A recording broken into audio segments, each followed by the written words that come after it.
ਵਾਹਿਗੁਰੂ ਜੀ ਕਾ ਖਾਲਸਾ, ਵਾਹਿਗੁਰੂ ਜੀ ਕੀ ਫਤਿਹ ਜੀ। ਸਵਾਗਤ ਹੈ ਜੀ ਤੁਹਾਡਾ ਸਾਰਿਆਂ ਦਾ ਆਨਲਾਈਨ ਗੁਰਮਤਿ ਕਲਾਸ ਵਿੱਚ। ਜਿਵੇਂ ਕਿ ਆਪ ਜੀ ਨੂੰ ਪਤਾ ਹੈ, ਅਸੀਂ ਕੁਝ ਦਿਨ ਤੋਂ ਮਾਝ ਕੀ ਵਾਰ ਦੀ ਵਿਚਾਰ ਸਾਂਝੀ ਕਰ ਰਹੇ ਹਾਂ ਔਰ ਗੁਰਬਾਣੀ ਨੂੰ ਸਮਝ ਕੇ ਜੀਵਨ ਜੁਗਤ ਸਿੱਖਣ ਦੀ ਟਰਾਈ ਕਰਦੇ ਹਾਂ। ਕੱਲ ਤੱਕ ਅਸੀਂ 4 ਪੌੜੀਆਂ ਦੀ ਵਿਚਾਰ ਸਾਂਝੀ ਕਰ ਚੁੱਕੇ ਹਾਂ। ਅੱਜ 5ਵੀਂ ਪੌੜੀ ਦੀ ਵਿਚਾਰ ਆਰੰਭ ਕਰਾਂਗੇ, ਜਿਸ ਦੇ ਨਾਲ ਪਹਿਲਾ ਸ਼ਲੋਕ ਸਾਹਿਬ ਸ੍ਰੀ ਗੁਰੂ ਨਾਨਕ ਪਾਤਸ਼ਾਹ ਜੀ ਦਾ ਉਚਾਰਨ ਕੀਤਾ ਹੋਇਆ ਹੈ। ਆਦਿ ਸ੍ਰੀ ਗੁਰੂ ਗ੍ਰੰਥ ਸਾਹਿਬ ਜੀ ਦੇ ਪਾਵਨ ਅੰਗ 139 ਤੋਂ ਇਹ ਸ਼ਲੋਕ ਆਰੰਭ ਹੁੰਦਾ ਹੈ। ਕੂੜ ਬੋਲ ਮੁਰਦਾਰ ਖਾਏ, ਅਵਰੀ ਨੂੰ ਸਮਝਾਵਣ ਜਾਏ। ਇੱਥੇ ਆਗੂਆਂ ਦੀ ਗੱਲ ਕਰ ਰਹੇ ਨੇ। ਕੂੜ ਦਾ ਮਤਲਬ ਝੂਠ ਤੇ ਮੁਰਦਾਰ ਦਾ ਮਤਲਬ ਹੁੰਦਾ ਹੈ ਹਰਾਮ, ਪਰਾਇਆ ਹੱਕ, ਜਿਹਨੂੰ ਮੁਰਦਾ ਵੀ ਕਹਿ ਦਿੰਦੇ ਨੇ। ਲੇਕਿਨ ਇੱਥੇ ਮੁਰਦਾਰ ਦਾ ਮਤਲਬ ਹੈ ਪਰਾਇਆ ਹੱਕ, ਹਰਾਮ। ਜੋ ਮਨੁੱਖ ਝੂਠ ਬੋਲ ਕੇ ਦੂਜਿਆਂ ਦਾ ਹੱਕ ਖਾਂਦਾ ਹੈ, ਯਾਨੀ ਝੂਠ ਬੋਲਣਾ ਇਹ ਦੂਜਿਆਂ ਦਾ ਹੱਕ ਖਾਣਾ ਹੀ ਹੈ, ਮੁਰਦੇ ਖਾਣ ਦੇ ਬਰਾਬਰ ਹੀ ਹੈ। ਜਿਹੜਾ ਇਨਸਾਨ ਝੂਠ ਬੋਲ ਕੇ ਦੂਜਿਆਂ ਦਾ ਹੱਕ ਖਾਂਦਾ ਹੈ, ਪਰ ਕਰਦਾ ਕੀ ਹੈ, ਅਵਰੀ ਨੂੰ ਸਮਝਾਵਣ ਜਾਏ। ਅਵਰੀ ਦਾ ਮਤਲਬ ਹੋਰਾਂ ਨੂੰ ਸਿੱਖਿਆ ਦੇਣ ਜਾਂਦਾ ਹੈ ਕਿ ਝੂਠ ਨਾ ਬੋਲੋ। ਆਪ ਝੂਠ ਬੋਲਦਾ ਹੈ, ਝੂਠ ਬੋਲ ਕੇ ਦੂਜਿਆਂ ਦੇ ਹੱਕ ਖਾਂਦਾ ਹੈ, ਲੇਕਿਨ ਦੂਜਿਆਂ ਨੂੰ ਸਮਝਾਉਂਦਾ ਫਿਰਦਾ ਹੈ ਉੱਚੀ ਆਵਾਜ਼ ਕਿ ਝੂਠ ਨਾ ਬੋਲੋ, ਮਾੜੇ ਕੰਮ ਨਾ ਕਰੋ। ਮੁੱਠਾ ਆਪ ਮੁਹਾਏ ਸੱਥ ਹੈ। ਮੁੱਠਾ ਦਾ ਮਤਲਬ ਠੱਗਿਆ ਹੋਇਆ ਹੈ ਤੇ ਮੁਹਾਏ ਦਾ ਮਤਲਬ ਠਗਾਉਂਦਾ ਹੈ। ਸਾਥੇ ਦਾ ਮਤਲਬ ਸਾਥ ਨੂੰ, ਸਾਥੀਆਂ ਨੂੰ। ਉਹ ਆਪ ਤਾਂ ਠੱਗਿਆ ਹੀ ਜਾ ਰਿਹਾ ਹੈ, ਆਪਣੇ ਸਾਥੀਆਂ ਨੂੰ ਹੀ ਲੁਟਾਉਂਦਾ ਹੈ, ਜਿਹੜੇ ਉਹਦੇ ਪਿੱਛੇ ਤੁਰਨ ਵਾਲੇ ਨੇ, ਫੋਲੋਅਰ ਨੇ, ਜਿਨ੍ਹਾਂ ਦਾ ਉਹ ਲੀਡਰ ਹੈ, ਜਿਨ੍ਹਾਂ ਦਾ ਉਹ ਆਗੂ ਹੈ। ਆਪਣੀ ਉਸ ਪਾਰਟੀ ਨੂੰ, ਆਪਣੇ ਫੋਲੋਅਰ ਨੂੰ, ਉਹਦੇ ਪਿੱਛੇ ਤੁਰਨ ਵਾਲਿਆਂ ਨੂੰ, ਉਹਦੀ ਗੱਲ ਮੰਨਣ ਵਾਲਿਆਂ ਨੂੰ ਵੀ, ਆਤਮਿਕ ਜੀਵਨ ਉਹਨਾਂ ਦਾ ਵੀ ਬਰਬਾਦ ਕਰਦਾ ਹੈ। ਆਪ ਠੱਗਿਆ ਹੋਇਆ ਹੈ, ਆਪਣਾ ਆਤਮਿਕ ਜੀਵਨ ਲੁਟਾ ਬੈਠਾ ਹੈ ਤੇ ਦੂਜਿਆਂ ਨੂੰ ਵੀ ਲੁਟਾ ਰਿਹਾ ਹੈ, ਕਿਉਂਕਿ ਦੂਜਿਆਂ ਨੂੰ ਵੀ ਉਹ ਝੂਠ ਦੇ ਰਾਹ ਤੇ ਤੋਰੇਗਾ। ਨਾਨਕ ਐਸਾ ਆਗੂ ਜਾਪੈ। ਜਾਪੈ ਦਾ ਮਤਲਬ ਇੱਥੇ ਹੈ ਜਾਪਦਾ, ਜਾਪ ਜਾਂਦਾ ਹੈ, ਯਾਨੀ ਉਗੜ ਜਾਂਦਾ ਹੈ।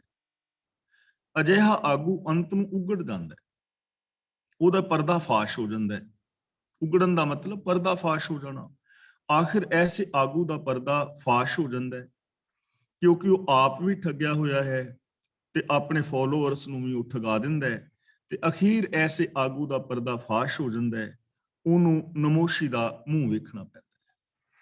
ਔਰ ਇਹ ਜਿਹੜਾ ਆਗੂ ਹੈ ਨਾ, ਰਾਜਨੀਤਿਕ ਆਗੂ ਵੀ ਹੋ ਸਕਦਾ ਹੈ, ਕੋਈ ਧਾਰਮਿਕ ਆਗੂ ਵੀ ਹੋ ਸਕਦਾ ਹੈ, ਕੋਈ ਸਮਾਜਿਕ ਆਗੂ ਹੋ ਸਕਦਾ ਹੈ, ਪਰਿਵਾਰ ਦਾ ਆਗੂ ਹੋ ਸਕਦਾ ਹੈ, ਕਿਸੇ ਵੀ ਜਥੇ ਦਾ ਜੋ ਕੁਝ ਲੋਕਾਂ ਨੂੰ ਗਾਈਡੈਂਸ ਦੇ ਰਿਹਾ ਹੈ, ਕੋਈ ਵੀ ਆਗੂ।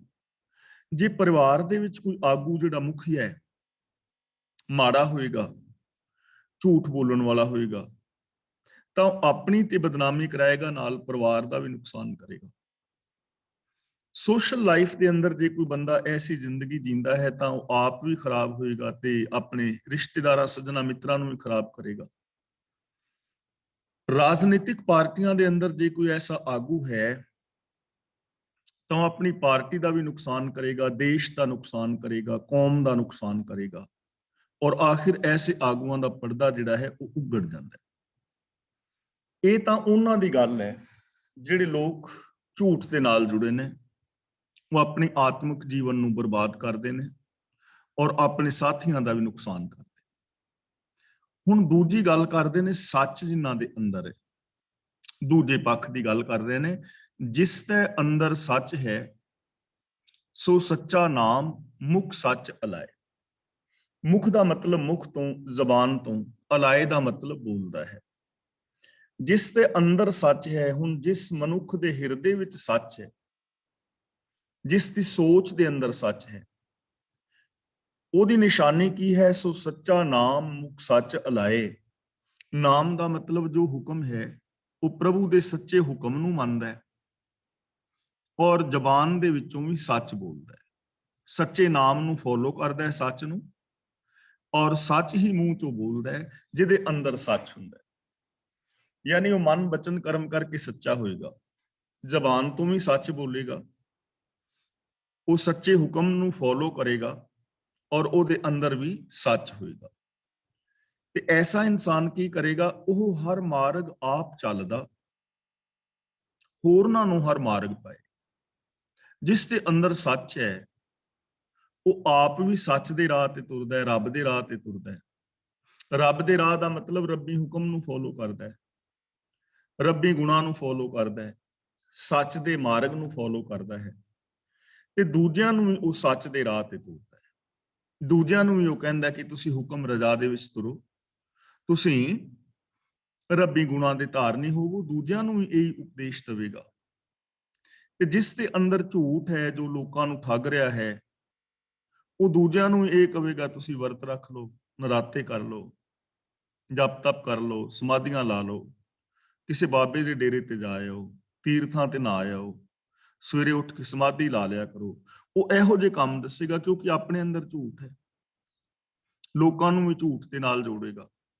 ਪਰ ਜਿਸ ਦੇ ਅੰਦਰ ਸੱਚ ਹੈ, ਜੋ ਸੱਚ ਬੋਲਦਾ ਸੁਣਦਾ ਹੈ, ਉਹ ਦੂਜਿਆਂ ਨੂੰ ਵੀ ਸੱਚ ਦੇ ਰਾਹ ਤੇ ਤੋਰੇਗਾ ਕਿ ਮਨ ਬਚਨ ਕਰਮ ਕਰਕੇ ਸੱਚ ਦੇ ਧਾਰਨੀ ਹੋ ਭਾਈ, ਰੱਬੀ ਗੁਣਾਂ ਦੇ ਧਾਰਨੀ ਹੋ, ਰੱਬੀ ਰਜਾ ਦੇ ਅੰਦਰ ਤੁਰੋ। ਹੁਣ ਗੁਰਦੇਵ ਕਹਿੰਦੇ ਨੇ, ਜੇ ਅੱਗੇ ਤੀਰਥ ਹੋਏ ਤਾਂ ਮਲ ਲਹੇ, ਛੱਪੜ ਨਾਤੈ ਸਗਵੀ ਮਲ ਲਾਏ। ਛੱਪੜ ਦਾ ਮਤਲਬ ਛੱਪੜੀ ਵਿੱਚ। ਹੁਣ ਜੇ ਤੇ ਅੱਗੇ ਤੀਰਥ ਹੋਵੇ ਤਾਂ ਤੇ ਮਲ ਲੈਗੀ, ਤੇ ਜੇ ਅੱਗੇ ਛੱਪੜੀ ਹੋਏ ਤੇ ਮੈਲ ਹੋਰ ਲੱਗੇਗੀ ਨਾ। ਇੱਥੇ ਤੀਰਥ ਦਾ ਮਤਲਬ ਹੈ ਦਰਿਆ, ਖੁੱਲਾ ਪਾਣੀ, ਸਾਫ਼ ਪਵਿੱਤਰ ਪਾਣੀ, ਸਾਫ਼ ਸੁਥਰਾ ਪਾਣੀ।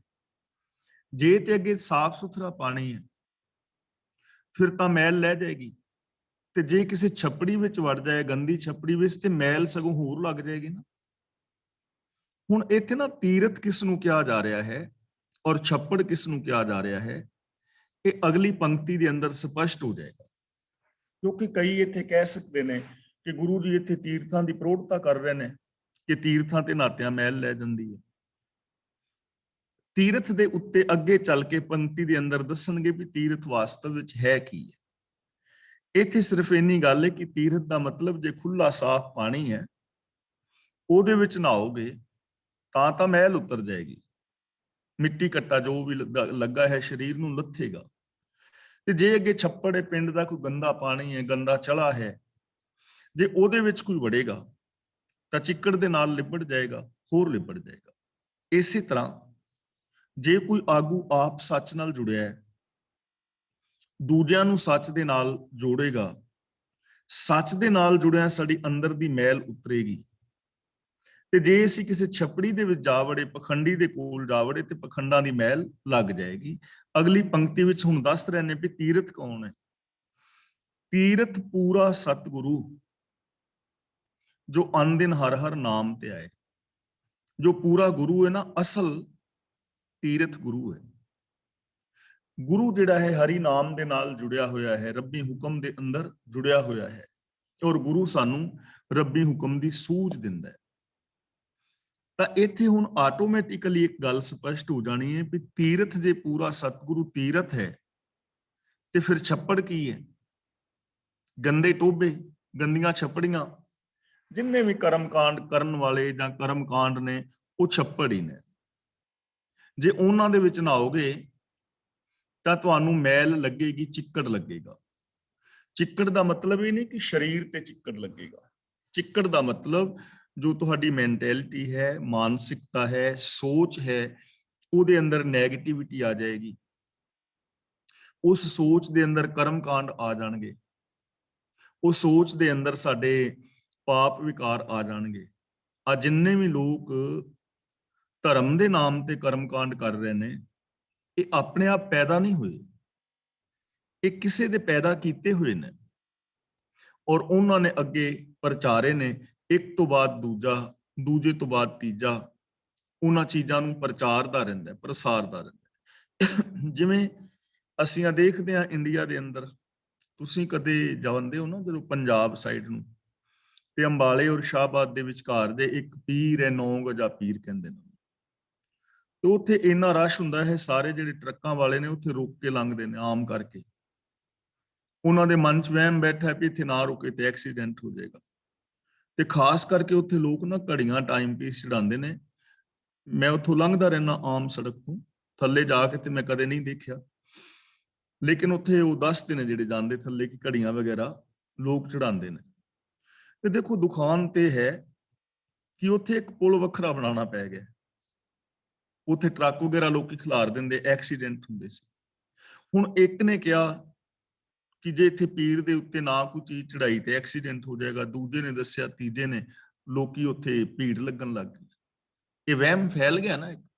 ਜਦੋਂ ਕਿ ਇੱਕ ਵਹਿਮ ਹੈ, ਕੋਈ ਕਬਰ ਮੜੀ ਦੇ ਅੰਦਰ ਕੋਈ ਤਾਕਤ ਨਹੀਂ, ਕੋਈ ਭੂਤ ਪ੍ਰੇਤ ਨਹੀਂ ਜਿਹੜਾ ਸਾਨੂੰ ਖਰਾਬ ਕਰ ਸਕੇ, ਕੋਈ ਐਸਾ ਪੀਰ ਨਹੀਂ ਜਿਹੜਾ ਐਕਸੀਡੈਂਟ ਕਰਾ ਸਕੇ।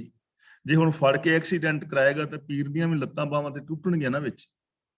ਲੇਕਿਨ ਲੋਕਾਂ ਦੇ ਅੰਦਰ ਵਹਿਮ ਫੈਲ ਜਾਂਦਾ ਹੈ, ਔਰ ਐਸੇ ਕਿੰਨੇ ਸਾਰੇ ਵਹਿਮ ਫੈਲੇ ਨੇ। ਆ ਤੁਸੀਂ ਦੇਖਿਆ ਹੋਣਾ ਇੱਕ ਫੋਟੋ ਤੁਹਾਡੇ ਕੋਲ ਵੀ WhatsApp ਤੇ ਆਈ ਹੋਣੀ, ਜਿਹਦੇ ਥੱਲੇ ਲਿਖਿਆ ਵੀ ਕੋਈ ਬੰਦਾ ਜਾ ਰਿਹਾ ਸੀ ਆਪਣਾ ਮਿਲਣ ਲਈ ਕਿਤੇ, ਤੇ ਉਹਦੀ ਜੁੱਤੀ ਟੁੱਟ ਗਈ ਤੇ ਉਹ ਜੁੱਤੀ ਜਿਹੜੀ ਰੁੱਖ ਤੇ ਲਟਕਾ ਗਿਆ ਵੀ ਜਾਂਦਾ ਲੈ ਜਾਗਾ। ਤੇ ਨਾਲ ਲਿਖ ਗਿਆ ਵੀ ਇਹ ਰੁੱਖ ਦੇ ਉੱਤੇ ਜਿਹੜਾ ਜੁੱਤੀ ਲਟਕਾਏਗਾ ਉਹਦੀ ਮਨੋਕਾਮਨਾ ਪੂਰੀ ਹੋਏਗੀ। ਲਿਖ ਤੇ ਇਸ ਕਰਕੇ ਗਿਆ ਵੀ ਵਾਪਸ ਆਵਾਂਗਾ ਤੇ ਲੈ ਜਾਵਾਂਗਾ। ਤੇ ਆਣ ਕੇ ਜਦੋਂ ਦੁਬਾਰਾ 4 ਦਿਨ ਬਾਅਦ ਵੇਖਿਆ ਤੇ ਜੁੱਤੀਆਂ ਹੀ ਜੁੱਤੀਆਂ ਲਟਕੀਆਂ, ਸਾਰੇ ਰੁੱਖ ਤੇ ਲੋਕਾਂ ਨੇ ਜੁੱਤੀਆਂ ਲਟਕਾਈਆਂ। ਤੇ ਐਸੇ ਵਹਿਮ ਲੋਕਾਂ ਦੇ ਅੰਦਰ ਪੈ ਨੇ, ਔਰ ਇਹਨਾਂ ਦੇਸ਼ਾਂ ਦੇ ਵਿੱਚ ਵੀ ਨੇ।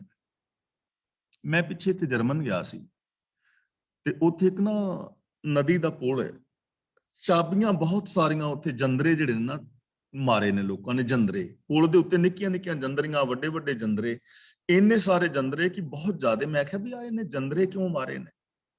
ਕਹਿੰਦੇ ਇੱਥੇ ਮੁੰਡੇ ਕੁੜੀਆਂ ਆਉਂਦੇ ਨੇ ਜਿਨ੍ਹਾਂ ਨੇ ਲਵ ਮੈਰਿਜ ਕਰਾਣੀ ਹੁੰਦੀ ਹੈ, ਤੇ ਉਹ ਇੱਥੇ ਜੰਦਰਾ ਮਾਰ ਕੇ ਤੇ ਚਾਬੀ ਨਦੀ ਵਿੱਚ ਸੁੱਟ ਦਿੰਦੇ ਨੇ। ਤੇ ਇਹ ਸਮਝਦੇ ਨੇ ਕਿ ਸਾਡੀ ਹੁਣ ਮੈਰਿਜ ਜਿਹੜੀ ਹੈ, ਜ਼ਿੰਦਗੀ ਦੀ ਲਾਈਫ ਟੁੱਟੇਗੀ ਨਹੀਂ, ਕਿਉਂਕਿ ਚਾਬੀ ਲੱਭਣੀ ਨਹੀਂ, ਚਾਬੀ ਨਦੀ 'ਚ ਸੁੱਟਤੀ, ਹੁਣ ਜੰਦਰਾ ਪੱਕਾ ਵੱਜ ਗਿਆ। ਵਹਿਮ ਹੀ ਨਾ ਕਿ ਜੇ ਤੁਸੀਂ ਜ਼ਿੰਦਗੀ ਚੱਜ ਨਾਲ ਨਹੀਂ ਨਿਭਾਓਗੇ ਤਾਂ ਐਸੇ ਵਹਿਮ ਅੱਗੇ ਪ੍ਰਚਾਰੇ ਜਾਂਦੇ ਨੇ। ਇਸੇ ਤਰ੍ਹਾਂ ਸਾਡੇ ਬਾਬਿਆਂ ਦੇ ਪ੍ਰਚਾਰੇ ਗਏ ਨੇ ਕਿ ਫਲਾਂ ਬਾਬੇ ਤੋਂ ਸਾਨੂੰ ਮੁੰਡਾ ਹੋਇਆ ਹੈ, ਤਾਂ ਫਿਰ ਅੱਗੇ ਮੁੰਡਿਆਂ ਵਾਲੇ ਹੌਲੀ ਹੌਲੀ ਇੱਕ, ਦੂਜਾ, ਤੀਜਾ, ਚੌਥਾ ਜਿਹੜਾ ਹੈ ਉਹ ਲੋਕ ਤੁਰੇ ਜਾਂਦੇ ਨੇ। ਇਸ ਲਈ ਇਹ ਮੈਲ ਜਿਹੜੀ ਕਿੱਥੋਂ ਲੱਗੀ? ਅਸੀਂ ਛੱਪੜਾਂ ਦੇ ਵਿੱਚ ਵੜੇ ਤੇ ਇਹ ਕਰਮ ਕਾਂਡਾਂ ਦੀ ਮੈਲ, ਪਿਛਲੀਆਂ ਜਨਮਾਂ ਦੀ ਕਿਸਮਤ ਤੇ ਦੂਜੀ ਤੀਜੀ ਹੋਰ ਕਈ ਕੁਝ ਸਾਡੇ ਇਹ ਸੰਸਕਾਰ ਪੱਕੇ ਹੋ ਗਏ। ਇਹ ਮੈਲ ਐਵੇਂ ਲੱਗੀ ਸਾਡੀ ਜ਼ਿੰਦਗੀ 'ਚ। ਹੁਣ ਗੁਰੂ ਜੀ ਕਹਿੰਦੇ ਨੇ ਜੇ ਪੂਰੇ ਸਤਿਗੁਰੂ ਦੇ ਨਾਲ ਜੁੜੋਗੇ ਨਾ ਤਾਂ ਤੁਹਾਡਾ ਜੀਵਨ ਦਾ ਜਿਹੜਾ ਬੇੜਾ ਹੈ ਪਾਰ ਹੋ ਜਾਏਗਾ। ਇਸ ਲਈ ਤੀਰਥ ਕੌਣ ਹੈ? ਤੀਰਥ ਪੂਰਾ ਸਤਿਗੁਰੂ। ਹੋਰ ਕਿਸੇ ਤੀਰਥ ਤੇ ਮੈਲ ਨਹੀਂ ਲੈਂਦੀ ਪਾਪਾ। ਗੁਰੂ ਜੀ ਨੇ ਹੋਰ ਥਾਂ ਬਚਨ ਕੀਤਾ ਹੈ। ਗੁਰੂ ਜੀ ਨੂੰ ਕਿਸੇ ਨੇ ਪੁੱਛਿਆ ਵੀ ਤੁਸੀਂ ਤੀਰਥਾਂ ਤੇ ਨਹੀਂ ਜਾਂਦੇ? ਗੁਰੂ ਜੀ ਕਹਿੰਦੇ ਜਾਣਾ। ਕਹਿੰਦੇ ਤੁਹਾਨੂੰ ਵੇਖਿਆ ਤੇ ਕਿਤੇ ਨਹੀਂ, ਕਿਹੜੇ ਤੀਰਥ ਤੇ ਜਾਂਦੇ ਹੋ? ਤੇ ਗੁਰੂ ਜੀ ਕਹਿੰਦੇ ਨੇ ਤੀਰਥ ਨਾਮਨ ਜਾਉ। ਤੀਰਥ ਨਾਮ ਹੈ, ਮੈਂ ਤੀਰਥ ਤੇ ਨਹਾਉਣਾ, ਪਰ ਉਹ ਨਾਮ ਦਾ ਤੀਰਥ ਹੈ, ਰੱਬੀ ਰਜਾ ਦੇ ਵਿੱਚ ਤੁਰਨਾ। ਰੱਬੀ ਰਜਾ ਵਿੱਚ ਤੁਰ ਕੇ ਆਪਣੀ ਮਾਨਸਿਕਤਾ ਦੀ ਮੈਲ ਨੂੰ ਦੂਰ ਕੀਤਾ ਹੈ। ਅਸਲ ਤੀਰਥ ਹੈ ਗੁਰੂ, ਅਸਲ ਤੀਰਥ ਹੈ ਗੁਰੂ ਦਾ ਗਿਆਨ, ਅਸਲ ਤੀਰਥ ਹੈ ਰੱਬੀ ਰਜਾ ਦੇ ਵਿੱਚ ਤੁਰਨਾ। ਉਹ ਆਪ ਛੁੱਟਾ ਕੁਟੰਬ ਸਿਉ ਦੇ ਹਰ ਹਰ ਨਾਮ ਸਭ ਸ੍ਰਿਸ਼ਟ ਛੜਾਏ। ਜੋ ਗੁਰੂ ਦੇ ਚਰਨਾਂ ਦੀ ਸ਼ਰਨ ਵਿੱਚ ਜਾਂਦਾ ਹੈ ਉਹ ਕੁਟੰਬ ਸਮੇਤ ਆਪ ਵੀ ਛੁੱਟ ਜਾਂਦਾ ਹੈ। ਤੇ ਗੁਰੂ ਜਿਹੜਾ ਹੈ ਉਹ ਹਰੀ ਨਾਮ ਦੀ ਦਾਤ ਦੇ ਕੇ ਸਾਰੀ ਸ੍ਰਿਸ਼ਟੀ ਨੂੰ ਛੁਡਾਉਂਦਾ ਹੈ।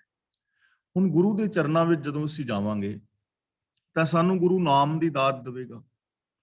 ਹੁਣ ਨਾਮ ਦਾ ਮਤਲਬ ਇਹ ਨਹੀਂ ਹੈ ਕਿ ਜਿਵੇਂ ਦੇਹਧਾਰੀ ਗੁਰੂ ਦਿੰਦੇ ਨੇ ਨਾਮ ਕੰਨ ਦੇ ਵਿੱਚ, ਤੇ ਫਿਰ ਕਹਿੰਦੇ ਨੇ ਨਾਮ ਕਿਸੇ ਨੂੰ ਨਾ ਦੱਸਣਾ ਨਹੀਂ, ਵੀ ਤੁਹਾਡੇ ਕੰਨ ਦੇ ਵਿੱਚ ਕੀ ਕਿਹਾ ਹੈ ਦੱਸਣਾ ਨਹੀਂ।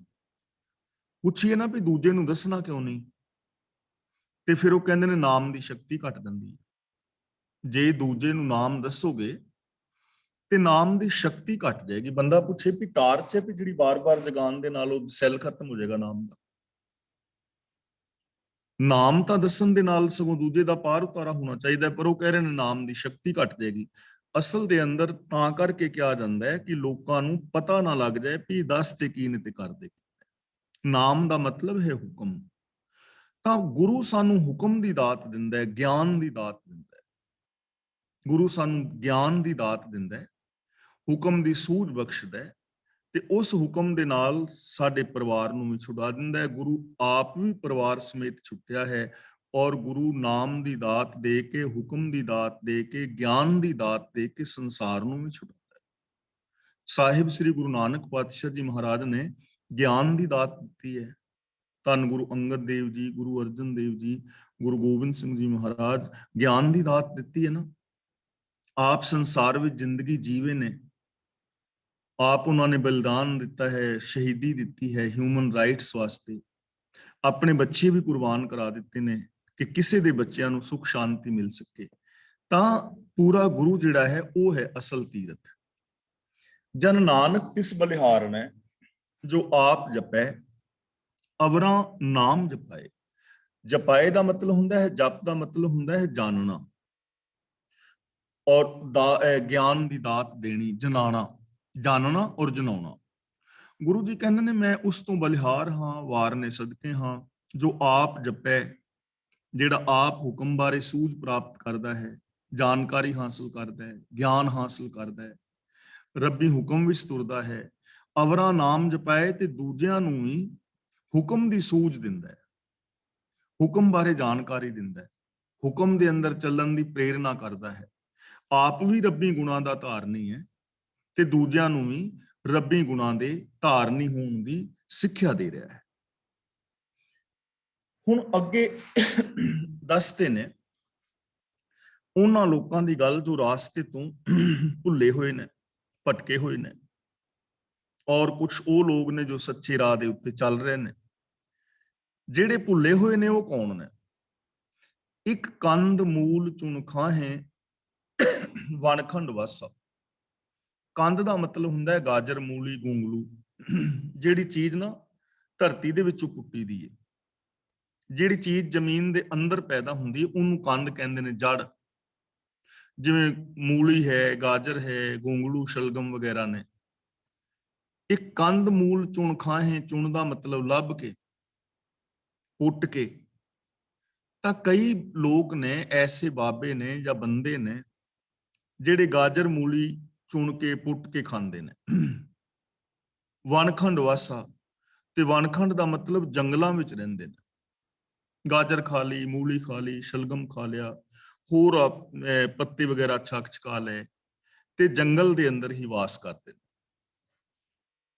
ਤੇ ਉਹ ਇਸ ਚੀਜ਼ ਨੂੰ ਭਗਤੀ ਸਮਝ ਰਹੇ ਨੇ, ਉਹ ਇਸ ਚੀਜ਼ ਨੂੰ ਧਰਮ ਸਮਝ ਰਹੇ ਨੇ, ਔਰ ਇਹ ਸਮਝ ਰਹੇ ਨੇ ਕਿ ਅਸੀਂ ਇਹ ਕੰਮ ਕਰਕੇ ਰੱਬ ਦੀ ਪ੍ਰਾਪਤੀ ਕਰਾਂਗੇ, ਸਾਨੂੰ ਰੱਬ ਮਿਲੇਗਾ, ਅਸੀਂ ਅੰਨ ਛੱਡਿਆ ਹੈ।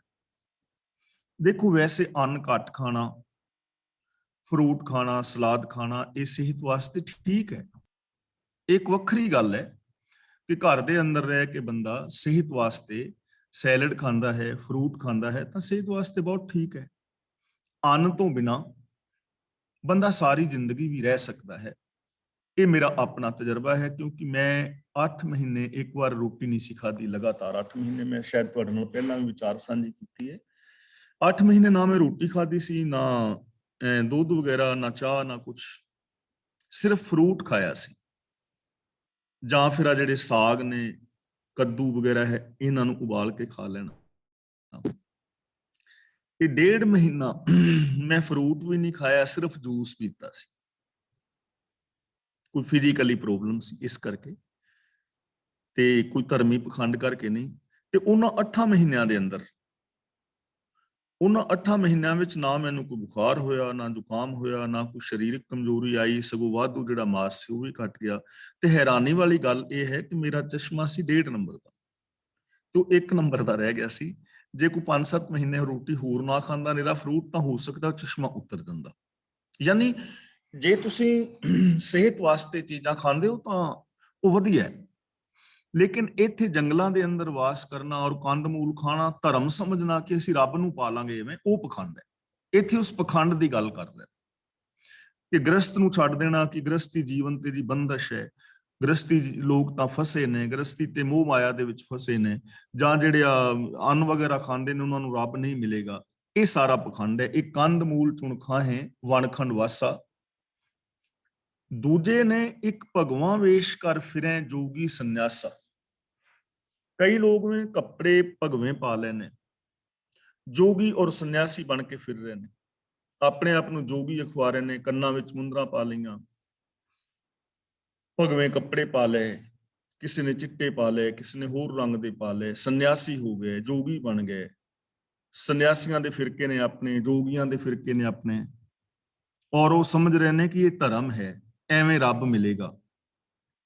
ਪਰ ਗੁਰੂ ਜੀ ਨੇ ਬੜੇ ਪਿਆਰ ਦੇ ਨਾਲ ਸਾਨੂੰ ਸਮਝਾਇਆ ਹੈ ਕਿ ਜੇ ਸਿਰਫ ਕੱਪੜੇ ਬਦਲਣ ਦੇ ਨਾਲ ਰੱਬ ਮਿਲਦਾ ਹੋਵੇ ਤਾਂ ਫਿਰ ਤਾਂ ਬੜਾ ਸੌਖਾ ਕੰਮ ਹੈ। जोग ना भगवी कपड़ी, जोग ना मैले वेश, नानक घर बैठिया जोग भाई है। सतगुर के उपदेश, रब दे नाल जुड़ना भगवे कपड़े पान दे नाल रब नाल नहीं जुड़िया जांदा। भगवे कपड़े पा के इंसानियत पैदा नहीं हुंदी, मैला वेश धारण करके इंसानियत पैदा नहीं हुंदी। असीं पिछले शब्दां विच विचार चुके हां। तां गुरु जी अगला बचन करदे ने, अंदर तृष्णा बहुत, इत्थे विश्राम लगावांगे। अंदर तृष्णा बहुत, छादन भोजन की आसा। हुण की कर रहे ने कि घर छड्ड दिता है, जंगल विच चले गए ने, कंद मूल खा रहे ने, भगवां वेश धारण कर लिया, जोगी और सन्यासी अखवा रहे ने, पर अंदर तृष्णा बहुत। गुरु जी कहंदे ने अंदर तृष्णा है, तृष्णा नहीं मुक्की, तृष्णा नहीं मुक्की। छादन भोजन की आसा, छादन का मतलब कपड़ा, भोजन का मतलब खान वाले पदार्थ। हुण कपड़े और भोजन की आसा है कि कित्थों मिले, क्योंकि कपड़े तो बिना जिंदगी नहीं चलती। गर्मी सर्दी तो बचन लिए कपड़ा चाहिए, तन ढकण वास्ते कपड़ा चाहिए, खाण वास्ते भोजन चाहिए। हुण जोगी सन्यासी बनते गए, फिर पिंडां विच आउंदे ने, शहरां विच आउंदे ने ते लोकां दे घरां चों मंगदे। तृष्णा अंदर सी, गल ते सी भी दुनिया विच रह के अंदरों तृष्णा नूं खत्म कर दे, किरत करके अपनियां लोड़ां पूरीआं कर दे, जिवें असीं जां आम गृहस्थी लोग कर रहे ने। अपनी लोड़ पूरी कर दे, सच दे राह ते तुरदे, संतोख विच रहिंदे, खुशी माणदे, लेकिन वो काम नहीं कीता, पर एक विखावा कीता। पर गुरु जी कह रहे ने कि इस तरह करन दे नाल अंदर दी तृष्णा नहीं मुकदी, अंदरों लोड़ां जिहड़ियां ने वो जागदियां रहिंदियां ने। ते उन्हां नूं फल की मिलिया, बिरथा जन्म गवाए, ना गिरही ना उदासा। उन्होंने अपने जन्म नूं व्यर्थ गवा लिया, बेकार। बेकार क्यों गवा लिया? ना गिरही, ना ते वो गृहस्थी रहे, क्योंकि गृहस्थ नूं छड्ड गए माड़ा समझ के, दुनिया नूं छड्ड गए, भैन भरावां नूं, मां बाप नूं, इन्हां रिश्तियां नातियां दी अहमियत नूं नहीं जाणिया और इन्हां नूं छड्ड के चले गए। ਹੁਣ ਦੇਖੋ, प्रॉब्लम साडी है कि ਅਸੀਂ ऐसे लोगों ਨੂੰ सिर ਦੇ ਉੱਤੇ ਬਿਠਾਇਆ ਹੋਇਆ ਹੈ। असली गल की है, ਇਹਨੂੰ थोड़ा ਜਿਹਾ ਅਸੀਂ ਸਮਝੀਏ। ਸਾਡਾ ਆਪਣਾ ਬੱਚਾ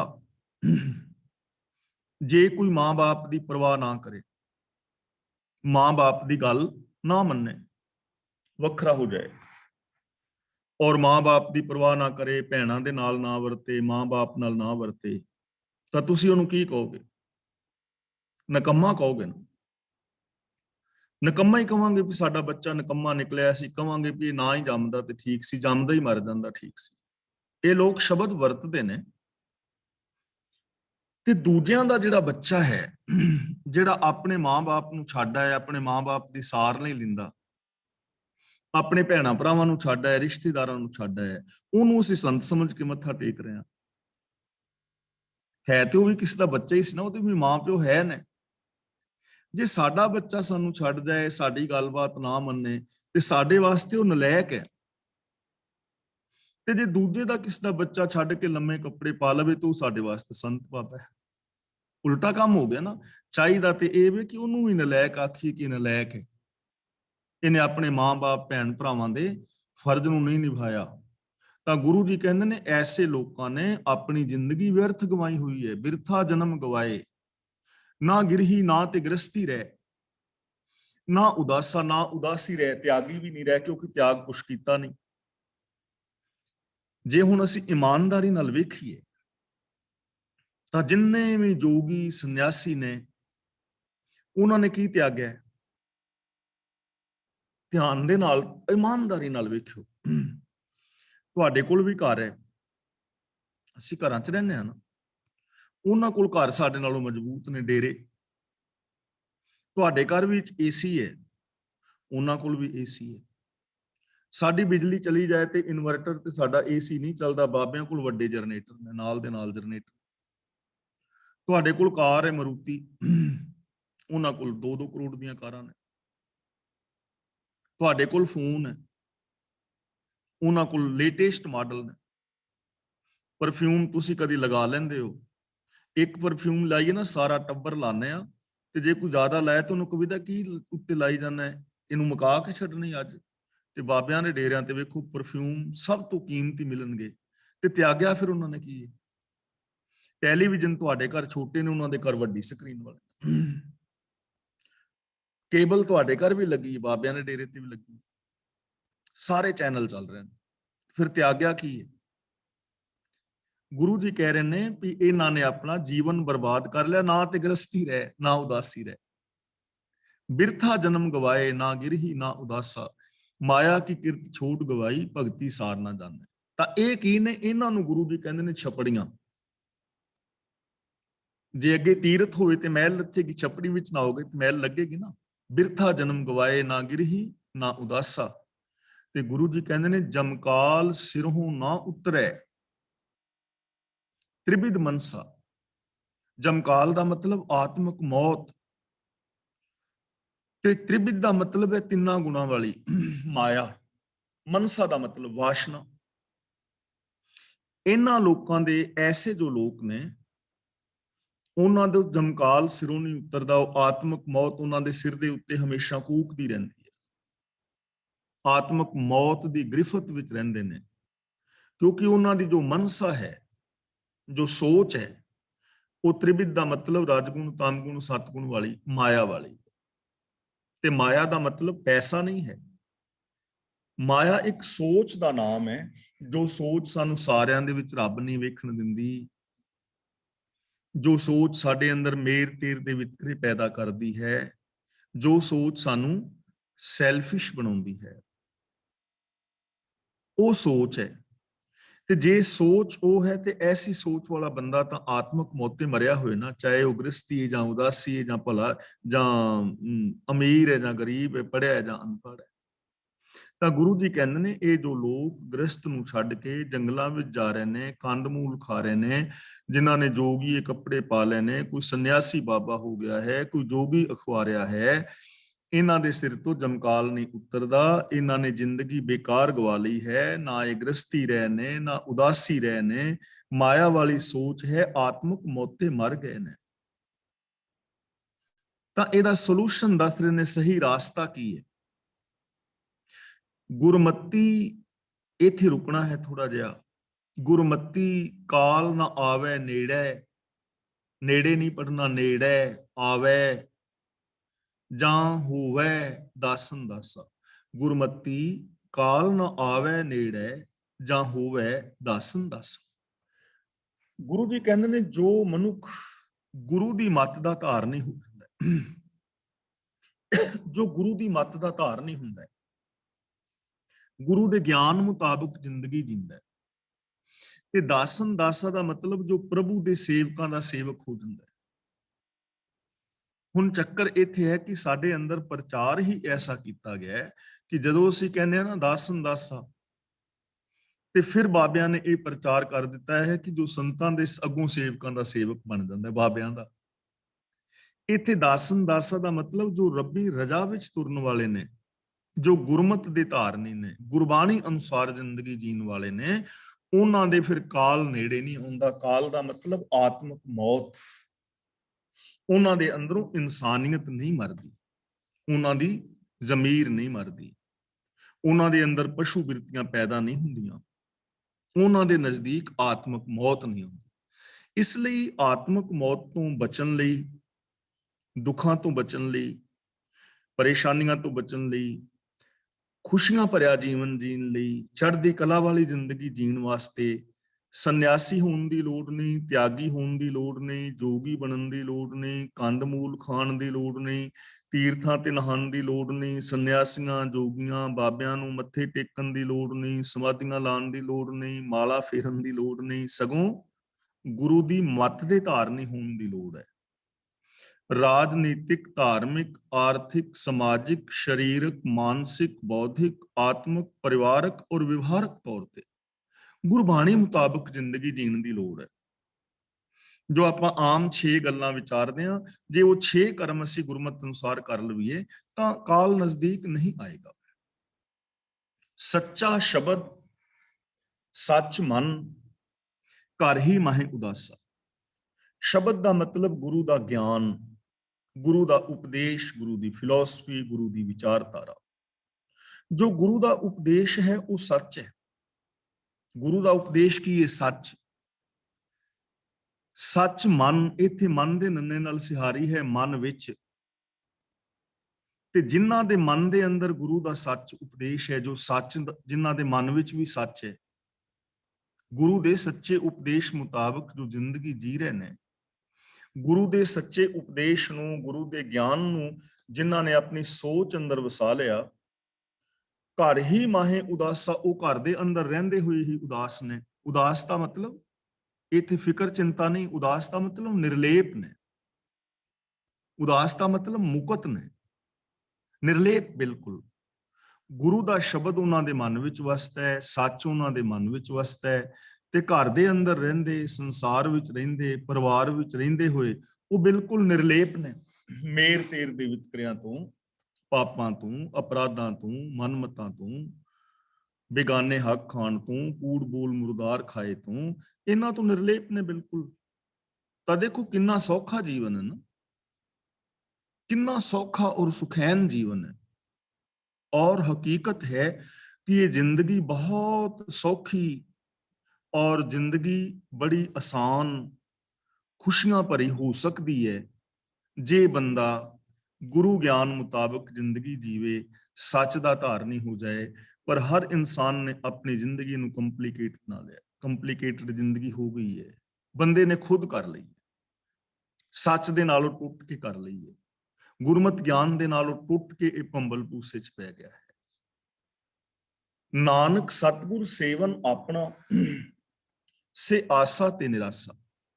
नानक शब्द ते रुकना है, नानक सतगुर सेवन अपना से आसा ते निरासा। हे नानक, जो मनुख अपने गुरु की सेवा करते हैं, यानी गुरु के हुक्म विच रहिंदे ने, गुरु की आग्या विच तुरदे ने, से आसा ते निरासा। आसा का मतलब जो लालसावां ने, जो पिछे असीं पढ़िया ना, छादन भोजन की आसा, जिहड़ियां लालसावां ने, अंदरों तृष्णा नहीं उतरदी। तां जो गुरु के उपदेश मुताबिक जिंदगी जींदे ने, वो लालसावां तो उपराम हो जांदे ने, उन्हां दे अंदर लालसावां नहीं रहिंदियां, वो लोड़ां नूं पूरीआं करदे ने। लोड़ एक अलग चीज है और आसा एक अलग चीज है, वासना एक अलग चीज है। वो वासनावां तो मुक्त ने। जिवें आपां पहलां कई वार विचार कीती है, कपड़ा पाना तन ढकण लई, गर्मी सर्दी तो बचण लई, ये हर मनुख की जरूरत है, ये साडी लालसा नहीं है, ये साडी तृष्णा नहीं है। पर 1.5 करोड़ का सूट पाना, इत्थे तां प्रॉब्लम है ना। हुण 1.5 करोड़ का हर एक नूं तां नहीं मिल सकता ना, उहदे वास्ते तां फिर ठगियां मारनियां ही पैणगीਆਂ। लालसा, भोजन खाना, रोटी, मौसमी फल, मौसमी सब्जियां, दूध, दही, घ्यो आदि हर बंदे की जरूरत है। पर 15-15, 16-16 लाख रुपया जिथे एक रात का किराया है, उथों की लालसा, ये लालसा ही ने खराब कर दी। ਤਾਂ ਗੁਰੂ ਜੀ ਕਹਿੰਦੇ ਨੇ ਜਿਹੜੇ ਇਨਸਾਨ ਆਪਣੇ ਗੁਰੂ ਦੀ ਦੱਸੇ ਰਾਹ ਤੇ ਤੁਰਦੇ ਨੇ, ਉਹ ਵਿਕਾਰਾਂ ਤੋਂ ਨਿਰਲੇਪ ਹੁੰਦੇ ਨੇ। ਘਰ ਦੇ ਵਿੱਚ ਰਹਿੰਦਿਆਂ ਹੀ ਉਹ ਨਿਰਲੇਪ ਨੇ, ਉਹਨਾਂ ਦੀ ਜ਼ਿੰਦਗੀ ਦੇ ਅੰਦਰ ਇਹ ਵਿਕਾਰ ਆਦਿਕ ਨਹੀਂ ਹਨ। ਅਗਲਾ ਸ਼ਲੋਕ ਸਾਹਿਬ ਸ੍ਰੀ ਗੁਰੂ ਨਾਨਕ ਪਾਤਸ਼ਾਹ ਜੀ ਦਾ ਹੀ ਹੈ।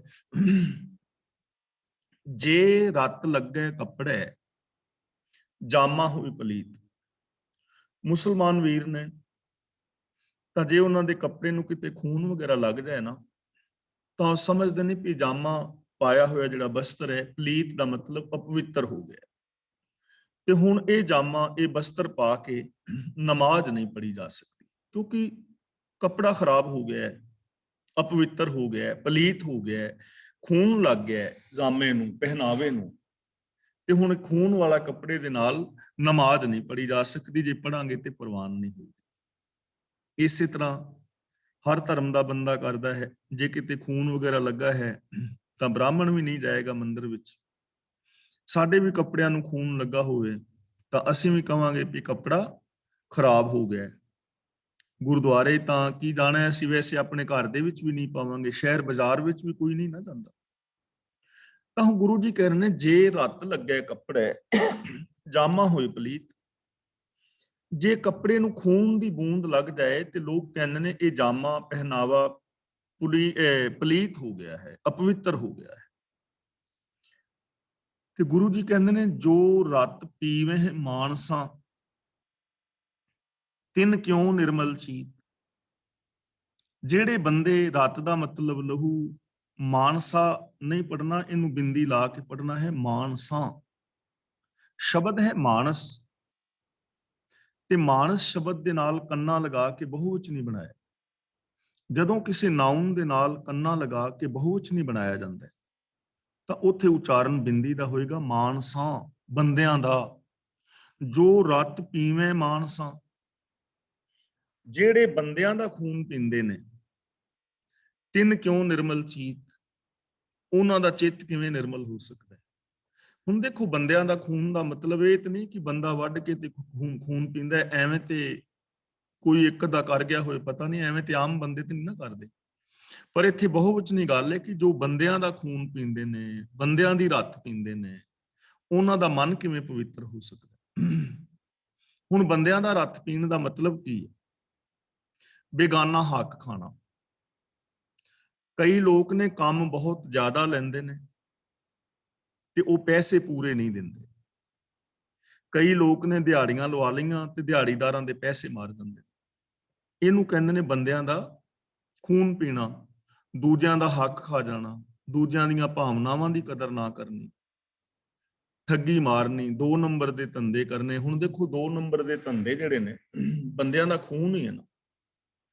ਜਿਵੇਂ ਆ ਤੁਹਾਡੇ ਨਾਲ ਪਿੱਛੇ ਪਨੀਰ ਦੀ ਗੱਲ ਕੀਤੀ ਸੀ ਕਿ ਕਿੰਨੇ ਕੁਇੰਟਲ ਪਨੀਰ ਜਿਹੜਾ ਹੈ ਡੁਪਲੀਕੇਟ ਬਣਾਇਆ ਜਾ ਰਿਹਾ, ਤੇ ਜਿਹੜੇ ਲੋਕ ਉਸ ਪਨੀਰ ਨੂੰ ਖਾਣਗੇ ਉਹਨਾਂ ਦੀ ਸਿਹਤ ਦੇ ਨਾਲ ਵਿਚਾਰਿਆਂ ਦੇ ਕੀ ਹੋਏਗਾ। ਤਾਂ ਜਿਹੜਾ ਉਹ ਪੈਸਾ ਆਇਆ, ਬੰਦਿਆਂ ਦਾ ਖੂਨ ਹੀ ਪੀ ਰਹੇ ਨੇ। ਹੋਰ ਤੁਸੀਂ ਵੇਖਦੇ ਹੋ ਕਿਵੇਂ ਆ ਚੀਜ਼ਾਂ ਜਿਹੜੇ ਨੇ, ਆ ਛੋਟੀਆਂ ਮੋਟੀਆਂ ਰੇਹੜੀਆਂ ਵਾਲੇ ਵੀ ਗੰਦੇ ਨਾਲਿਆਂ ਦੇ ਵਿੱਚ, ਗਟਰ ਦੇ ਵਿੱਚ ਉਹ ਧੋ ਰਹੇ ਨੇ ਮੂਲੀਆਂ ਤੇ ਉਹ ਵੇਚ ਰਹੇ ਨੇ। ਤੇ ਜੋ ਐਸੇ ਕੰਮ ਕਰਕੇ ਪੈਸਾ ਲੈ ਰਹੇ ਨੇ, ਬੰਦਿਆਂ ਦਾ ਖੂਨ ਹੀ ਪੀ ਰਹੇ ਨੇ। ਬੇਗਾਨੇ ਹੱਕ ਖਾਣੇ, 2 ਨੰਬਰ ਦੇ ਧੰਦੇ ਕਰਨੇ, ਤਾਂ ਉਹਨਾਂ ਦਾ ਚਿੱਤ ਕਿਵੇਂ ਨਿਰਮਲ ਹੋ ਸਕਦਾ? ਕਦੇ ਸੋਚਿਆ? ਅਗਲਾ ਬਚਨ ਕਰਦੇ ਨੇ, ਨਾਨਕ ਨਾਉ ਖੁਦਾਏ ਕਾ ਦਿਲ ਹੱਛੇ ਮੁਖ ਲੇਹ। ਦਿਲ ਹੱਛੇ ਮੁਖ ਲੇ, ਇਹਨੂੰ ਲੇਹੋ ਵੀ ਪੜ ਸਕਦੇ ਹੋ, ਲੇਹ ਵੀ ਪੜ ਸਕਦੇ ਹੋ। ਨਾਨਕ ਨਾਉ ਖੁਦਾਏ ਕਾ। ਹੁਣ ਜਿਹੜੇ ਮਾਨਸ ਖਾਣੇ ਨੇ ਨਾ, ਬੰਦਿਆਂ ਦਾ ਹੱਕ ਖਾਣ ਵਾਲੇ, 2 ਨੰਬਰ ਦੇ ਧੰਦੇ ਕਰਨ ਵਾਲੇ, ਕਰੈਕਟਰਲੈਸ ਬੰਦੇ, ਝੂਠ ਬੋਲਣ ਵਾਲੇ, ਈਰਖਾ ਕਰਨ ਵਾਲੇ, ਅੰਦਰੋਂ ਹੋਰ ਤੇ ਬਾਹਰੋਂ ਹੋਰ, ਮਸੀਤ ਵਿੱਚ ਜਾ ਕੇ ਨਮਾਜ਼ ਵੀ ਪੜ੍ਹਦੇ ਨੇ, ਮੰਦਿਰ ਵਿੱਚ ਵੀ ਉਹ ਜਾਂਦੇ ਨੇ, ਗੁਰਦੁਆਰੇ ਜਾਂਦੇ ਨੇ, ਚਰਚ ਵਿੱਚ ਜਾਂਦੇ ਨੇ। ਯਾਨੀ ਜਿਸ ਧਰਮ ਦੇ ਵਿੱਚ ਕੋਈ ਵਿਸ਼ਵਾਸ ਰੱਖਦਾ ਹੈ, ਉਸ ਧਰਮ ਸਥਾਨ ਤੇ ਵੀ ਜਾ ਰਹੇ ਨੇ, ਮੱਥਾ ਟੇਕ ਰਹੇ ਨੇ, ਨਮਾਜ਼ ਪੜ੍ਹ ਰਹੇ ਨੇ, ਸਿਜਦੇ ਕਰ ਰਹੇ ਨੇ, ਲੇਕਿਨ ਮਨ ਦੇ ਅੰਦਰ ਖੋਟ ਹੈ, ਲੋਕਾਂ ਦਾ ਖੂਨ ਪੀ ਰਹੇ ਨੇ, ਜਿਵੇਂ ਮਲਕ ਭਾਗੋ ਸੀ। ਤਾਂ ਗੁਰੂ ਜੀ ਕਹਿੰਦੇ ਨੇ, ਪਿਆਰਿਓ, ਇਹ ਕੋਈ ਰੱਬ ਦੀ ਬੰਦਗੀ ਨਹੀਂ ਹੈ ਜੇ ਤੁਸੀਂ ਕਹੋ ਕਿ ਲੋਕਾਂ ਦਾ ਖੂਨ ਪੀ ਕੇ, ਝੂਠ ਬੋਲ ਕੇ, ਵਿਕਾਰ ਕਮਾ ਕੇ, ਪਾਪ ਕਰਕੇ, ਅਪਰਾਧ ਕਰਕੇ ਤੇ ਮੈਂ ਮਸੀਤ ਵਿੱਚ ਜਾ ਕੇ ਨਮਾਜ਼ ਪੜਾਵਾਂ ਤੇ ਖੁਦਾ ਮੈਨੂੰ ਬਖਸ਼ ਦੇਵੇ। ਐਵੇਂ ਨਹੀਂ ਹੁੰਦਾ ਕਿ ਮੈਂ ਧਰਮੀ ਹੋ ਜਾਵਾਂ, ਮੈਨੂੰ ਜੰਨਤ ਮਿਲ ਜਾਏ, ਮੈਨੂੰ ਸਵਰਗ ਮਿਲ ਜਾਏ। ਜੇ ਮੈਂ ਠੱਗੀਆਂ ਮਾਰ ਕੇ ਗੁਰਦੁਆਰੇ ਮੱਥਾ ਟੇਕ ਆਵਾਂ ਤੇ ਆਪਣੇ ਆਪ ਨੂੰ ਮੈਂ ਧਰਮੀ ਸਮਝ ਲਵਾਂ, ਤਾਂ ਇਹ ਧਰਮ ਨਹੀਂ ਹੈ, ਇਹ ਭਗਤੀ ਨਹੀਂ ਹੈ। ਨਾਨਕ ਨਾਉ ਖੁਦਾਏ ਕਾ, ਕਿ ਜਿਹੜਾ ਰੱਬ ਦਾ ਨਾਮ ਹੈ, ਰੱਬ ਦੇ ਗੁਣ ਨੇ, ਸਿਫਤ ਸਲਾਹ ਕਰ। ਦਿਲ ਹੱਛੈ, ਦਿਲ ਹੱਛੇ ਦਾ ਮਤਲਬ ਸਾਫ਼ ਦਿਲ ਦੇ ਨਾਲ। ਮੁਖ ਲੇਹ, ਮੁਖ ਦੇ ਖੱਖੀ ਨਾਲ ਸਿਹਾਰੀ ਹੈ ਮੂੰਹ ਤੋਂ। ਲੇ ਦਾ ਮਤਲਬ ਬੋਲ। ਸਾਫ਼ ਦਿਲ ਦੇ ਨਾਲ ਰੱਬ ਦੇ ਗੁਣ ਗਾ। ਜੇ ਲੋਕਾਂ ਨੂੰ ਕਹਿ ਰਿਹਾ ਨਾ ਸੱਚ ਬੋਲ, ਤਾਂ ਤੇਰੇ ਆਪਣੇ ਦਿਲ ਵਿੱਚ ਵੀ ਸੱਚ ਹੋਵੇ, ਤੇਰੇ ਵਿਹਾਰ ਵਿੱਚ ਵੀ ਸੱਚ ਹੋਵੇ, ਤੇਰਾ ਦਿਲ ਸਾਫ਼ ਚਾਹੀਦਾ। ਜੇ ਲੋਕਾਂ ਨੂੰ ਕਹਿ ਰਿਹਾ ਨਾ ਪ੍ਰੇਮ ਦੇ ਨਾਲ ਰਹੋ, ਤਾਂ ਜ਼ਬਾਨੀ ਨਾ ਹੋਵੇ ਕਿ ਆਪ ਲੋਕਾਂ ਦੇ ਰਿਸ਼ਤੇ ਛਡਾਉਂਦਾ ਫਿਰੇ, ਆਪ ਲੋਕਾਂ ਨਾਲ ਈਰਖਾ ਕਰਦਾ ਫਿਰੇ, ਵੈਰ ਵਿਰੋਧ ਕਰਾਉਂਦਾ ਫਿਰੇ, ਲੋਕਾਂ ਦੇ ਘਰਾਂ 'ਚ ਤੀਲੀਆਂ ਬਾਲ ਕੇ ਤੇ ਨੂੰਹ ਸੱਸਾਂ ਨੂੰ ਲੜਾਉਂਦਾ ਫਿਰੇ, ਤੇ ਨਾਲ ਉਤੋਂ ਵਾਹਿਗੁਰੂ ਵਾਹਿਗੁਰੂ ਰਾਮ ਰਾਮ ਅੱਲਾ ਅੱਲਾ ਕਰੀ ਜਾਵੇ। ਤਾਂ ਮੂੰਹ ਮੇ ਰਾਮ ਬਗਲ ਮੇ ਛੁਰੀ ਵਾਲੀ ਗੱਲ ਨਾ ਹੋਏ। ਰੱਬੀ ਗੁਣ ਗਾਣੇ ਨੇ, ਰੱਬ ਦੀ ਸਿਫਤ ਸਲਾਹ ਕਰਨੀ ਹੈ, ਦਿਲ ਹੱਛੇ, ਸਾਫ਼ ਦਿਲ ਦੇ ਨਾਲ, ਜ਼ਬਾਨ ਦੇ ਨਾਲ ਬੋਲ। ਤੇਰਾ ਦਿਲ ਸਾਫ਼ ਹੋਣਾ ਚਾਹੀਦਾ। ਬਾਣੀ ਪੜਦਾ ਤੇਰਾ ਦਿਲ ਸਾਫ਼ ਹੋਵੇ। ਅਵਰ ਦਿਵਾਜੇ ਦੁਨੀ ਕੇ ਝੂਠੇ ਅਮਲ ਕਰੇ। ਦਿਵਾਜੇ ਦਾ ਮਤਲਬ ਹੈ ਵਿਖਾਵੇ। ਜੇ ਦਿਲ ਸਾਫ਼ ਨਹੀਂ, ਦਿਲ ਦਾ ਮਤਲਬ ਮੈਂਟੈਲਿਟੀ, ਸੋਚ। ਦਿਲ ਦਾ ਮਤਲਬ ਇਹ ਨਹੀਂ ਕਿ ਜਿਹੜਾ ਸਾਡਾ ਆਰਗਨ ਖੂਨ ਪੰਪ ਕਰਦਾ ਹੈ, ਉਹ ਨਹੀਂ। ਦਿਲ ਦਾ ਮਤਲਬ ਜਿੱਥੇ ਵੀ ਦਿਲ ਆਏ, ਉਹਦਾ ਮਤਲਬ ਹੈ ਸਾਡੀ ਮੈਂਟੈਲਿਟੀ, ਸਾਡੀ ਸੋਚ। ਅਵਰ ਦਿਵਾਜੇ ਦੁਨੀ ਕੇ, ਕਿ ਜੇ ਦਿਲ ਸਾਫ਼ ਨਹੀਂ, ਜੇ ਮਨ ਬਚਨ ਕਰਮ ਕਰਕੇ ਸੱਚ ਦਾ ਧਾਰਨੀ ਨਹੀਂ, ਤਾਂ ਜਿੰਨੇ ਵੀ ਬਾਕੀ ਵਿਖਾਵੇ ਦੇ ਕੰਮ ਨੇ ਉਹ ਸਾਰੇ ਕੂੜੇ ਨੇ। ਝੂਠੇ ਅਮਲ ਕਰੇ, ਝੂਠੇ ਅਮਲ ਦਾ ਮਤਲਬ ਕੂੜੇ ਕੰਮ ਕਰ ਰਹੇ ਹੋ, ਬਾਕੀ ਸਭ ਕੁਝ ਝੂਠ ਹੈ, ਬਕਵਾਸ ਹੈ, ਤੁਹਾਡਾ ਪਖੰਡ ਹੈ। ਜੇ ਸੱਚ ਨਹੀਂ ਹਿਰਦੇ ਵਿੱਚ, ਬੋਲਾਂ ਵਿੱਚ ਸੱਚ ਨਹੀਂ, ਸੋਚ ਸੱਚੀ ਨਹੀਂ, ਜਿੰਨੀਆਂ ਮਰਜ਼ੀ ਨਮਾਜ਼ਾਂ ਪੜ੍ਹ ਲਓ, ਜਿੰਨੇ ਮਰਜ਼ੀ ਪਾਠ ਕਰ ਲਓ, ਜਿੰਨੇ ਮਰਜ਼ੀ ਤੀਰਥਾਂ ਤੇ ਨਾ ਆਇਓ, ਜਿੰਨੇ ਮਰਜ਼ੀ ਜੋਗੀ ਬਣ ਜਾਓ, ਸੰਨਿਆਸੀ ਬਣ ਜਾਓ, ਬਾਬਿਆਂ ਦੇ ਡੇਰਿਆਂ ਤੇ ਜਾ ਆਇਓ, ਵਰਤ ਰੱਖ ਲਓ, ਸਰਾਧ ਕਰ ਲਓ, ਦਸਮ ਦੁਆਰ ਵਿੱਚ ਪ੍ਰਾਨ ਚੜਾ ਲਓ, ਗੁਰੂ ਜੀ ਕਹਿੰਦੇ ਨੇ ਸਾਰੇ ਕਰਮ ਤੁਹਾਡੇ ਵਿਅਰਥ ਨੇ। ਜੇਕਰ ਦਿਲ ਸਾਫ਼ ਨਹੀਂ, ਜੇ ਨੀਅਤ ਸਾਫ਼ ਨਹੀਂ, ਜੇ ਸੋਚ ਸਾਫ਼ ਨਹੀਂ, ਜੇ ਜੀਵਨ ਦੇ ਅੰਦਰ ਅੰਦਰੋਂ ਬਾਹਰੋਂ ਸੱਚ ਦਾ ਧਾਰਨੀ ਨਹੀਂ, ਤਾਂ ਸੱਚ ਨੂੰ ਜੇ ਛੱਡ ਦਿੱਤਾ ਜਾਏ ਤੇ ਬਾਕੀ ਸਾਰਾ ਕੁਝ ਪਖੰਡ ਹੀ ਹੈ। ਬਾਕੀ ਸਾਰੇ ਝੂਠੇ ਕਰਮ ਕਰ ਰਹੇ ਹੋ, ਇਹਨਾਂ ਕਰਮਾਂ ਦਾ ਕੋਈ ਲਾਭ ਨਹੀਂ ਹੈ। ਅੱਗੇ ਦੱਸਦੇ ਨੇ, ਜਾਂ ਹੋ ਨਾਹੀ ਤਾਂ ਕਿਆ ਆਖਾਂ, ਕਿਹੋ ਨਾਹੀ ਕਿਆ ਹੁਆ। ਇਹ ਕਿਹੋ ਨਾਹੀ ਨੂੰ ਕਿਹੋ ਵੀ ਪੜ੍ਹਦੇ ਨੇ ਤੇ ਕਿਹੇ ਵੀ ਪੜ੍ਹਦੇ ਨੇ। ਵੈਸੇ ਕਿਹੇ ਸ਼ਬਦ ਜ਼ਿਆਦਾ ਠੀਕ ਹੈ, ਪਰ ਜੇ ਕਿਹੋ ਵੀ ਕੋਈ ਪੜ੍ਹਦਾ ਹੈ ਤੇ ਉਹ ਵਿਵਾਦ ਵਾਲੀ ਕੋਈ ਗੱਲ ਨਹੀਂ, ਉਚਾਰਨ ਵਿੱਚ ਥੋੜੇ ਬਹੁਤੇ ਮਤਭੇਦ ਹੈ ਨੇ। ਜਾਂ ਹੋ ਨਾਹੀ, ਜਾਂ ਹੋ ਨਾਹੀ ਦਾ ਮਤਲਬ, ਹੋਣ ਦਾ ਮਤਲਬ ਮੈਂ, ਜਦੋਂ ਮੈਂ ਹਾਂ ਹੀ ਕੁਛ ਨਹੀਂ।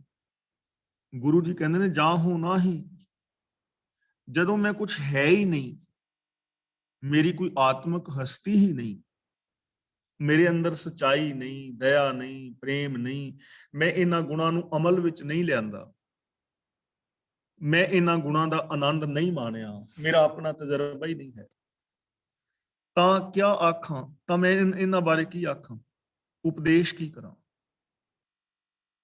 ਕਿਹ ਨਾਹੀ ਕਿਆ ਹੁਆ, ਕੋਈ ਆਤਮਿਕ ਗੁਣ ਨਾ ਹੁੰਦਿਆਂ ਵੀ ਮੈਂ ਕੁਝ ਬਣ ਕੇ ਵਿਖਾਵਾਂ, ਕਿਆ ਹੁਆ। ਕਿਆ ਹੁਆ ਦਾ ਮਤਲਬ ਕੀ ਬਣ ਕੇ ਵਿਖਾਵਾਂ, ਕਿ ਜਦੋਂ ਮੈਂ ਕੁਝ ਹੈ ਹੀ ਨਹੀਂ, ਮੇਰਾ ਆਤਮਿਕ ਜੀਵਨ ਹੀ ਨਹੀਂ ਹੈ, ਜਿਹਨੂੰ ਅਸੀਂ ਕਹਿ ਦਿੰਦੇ ਹਾਂ ਕਿ ਜੀਵਨ ਤੇ ਹੈ ਨਹੀਂ, ਮੀਨਸ ਕਿ ਮਨ ਬਚਨ ਔਰ ਕਰਮ ਕਰਕੇ ਸੱਚ ਦਾ ਮੈਂ ਧਾਰਨੀ ਨਹੀਂ ਹੋਇਆ। ਸੱਚੀ ਜ਼ਿੰਦਗੀ ਜੀਣ ਦਾ ਕੀ ਸੁੱਖ ਹੈ ਮੈਨੂੰ ਪਤਾ ਹੀ ਨਹੀਂ। ਕਿਉਂ?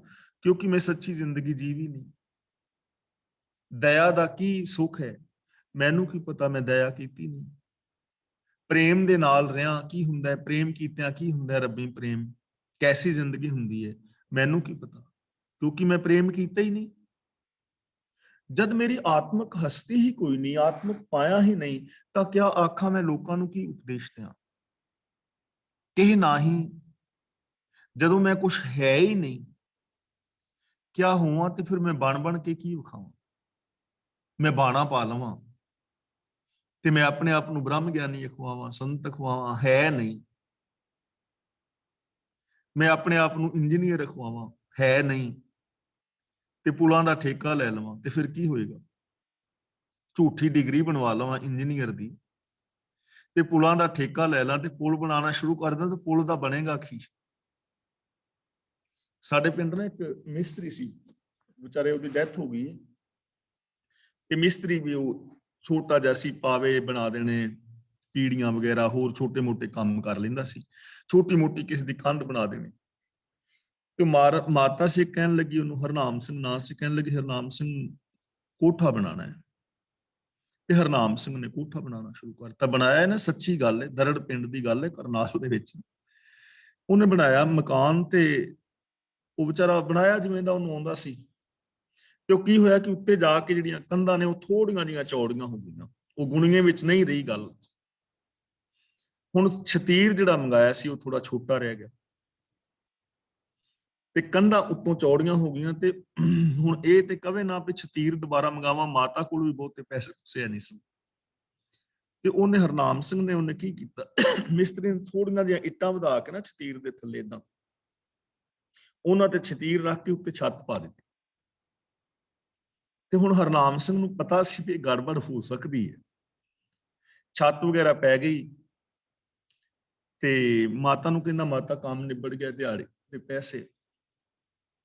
ਤੇ ਨਾਲੇ ਮਾਤਾ ਅੱਜ ਦਾ ਦਿਨ ਨਾ ਇਹ ਕੋਠੇ ਦੇ ਵਿੱਚ ਆਂਦਾ ਸਮੀ ਨਾ, ਇਹ ਸੱਚੀ ਗੱਲ ਹੈ ਬਿਲਕੁਲ। ਕਹਿੰਦਾ ਮਾਤਾ ਅੱਜ ਦਾ ਦਿਨ ਨਾ ਕੋਠੇ ਵਿੱਚ ਨਾ ਸਮੀ। ਕਹਿਣ ਲੱਗੀ ਕਿਉਂ? ਕਹਿੰਦਾ ਮਾਤਾ ਜੇ ਅੱਜ ਦਾ ਦਿਨ ਕੱਢ ਗਿਆ ਤੇ ਫਿਰ ਡਿੱਗਦਾ ਨਹੀਂ, ਤੇ ਰਾਤ ਨੂੰ ਡਿੱਗ ਪਿਆ। ਕੁਦਰਤੀ ਮਾਤਾ ਅੰਦਰ ਨਹੀਂ ਸੁੱਤੀ, ਉਹ ਛਤੀਰ ਡਿੱਗ ਗਿਆ, ਡਿੱਗਣਾ ਹੀ ਸੀ ਨਾ। ਹੁਣ ਜਦ ਪ੍ਰੈਕਟਿਸ ਨਹੀਂ ਹੈ, ਜਾਂਚ ਨਹੀਂ ਹੈ, ਤਾਂ ਫਿਰ ਮਕਾਨ ਜੇ ਮੈਂ ਬਣਾਵਾਂਗਾ ਤੇ ਕੰਮ ਹੀ ਹੋਏਗਾ ਨਾ। ਕਿਉਂ ਨਾ ਹੀ ਕਿਆ ਹੋਵਾਂ, ਜਦੋਂ ਮੈਂ ਕੁਝ ਹੈ ਹੀ ਨਹੀਂ ਤੇ ਉਹ ਚੀਜ਼ ਬਣ ਕੇ ਵਿਖਾਵਾਂ ਤੇ ਉਹਦਾ ਰਿਜ਼ਲਟ ਕੀ ਨਿਕਲੇਗਾ? ਇੰਡੀਆ ਦੇ ਅੰਦਰ 72,65,000 ਬਾਬੇ ਨੇ ਸੰਤ, ਤੇ ਜੇ 72,65,000 ਸੰਤ ਹੋਣ ਸੱਚੇ, ਤਾਂ ਪੂਰਾ ਦੇਸ਼ ਇਮਾਨਦਾਰ ਹੋਣਾ ਚਾਹੀਦਾ। ਆ ਕਿਸਾਨਾਂ ਵਾਲਾ ਮੋਰਚਾ ਹੈ ਨਾ, ਸਾਰੇ ਬਾਬੇ ਕਿਸਾਨਾਂ ਤੋਂ ਹੀ ਪਲ ਰਹੇ ਨੇ ਨਾ, ਇਹਦੇ ਵਿੱਚ ਤੇ ਕੋਈ ਦੋ ਰਾਏ ਨਹੀਂ, ਕਿਸਾਨਾਂ ਤੋਂ ਹੀ ਪਲ ਰਹੇ ਨੇ। ਤੇ ਜੇ 72,65,000 ਬਾਬੇ ਕਿਸਾਨਾਂ ਨੂੰ ਕਹਿਣ ਤੁਸੀਂ ਜਾਓ ਘਰੋ ਕਰੀ, ਅਸੀਂ ਤੁਹਾਡੇ ਤੋਂ ਬੋਰੀਆਂ ਲੈਣੇ ਆ, ਕਣਕ ਲੈਣੇ ਆ, ਝੋਨਾ ਲੈਣੇ ਆ, ਸਾਰਾ ਕੁਝ ਤੁਹਾਡੇ ਤੋਂ ਲੈਣੇ ਆ, ਇਹ ਹੁਣ ਸਾਡੀ ਜ਼ਿੰਮੇਵਾਰੀ ਹੈ।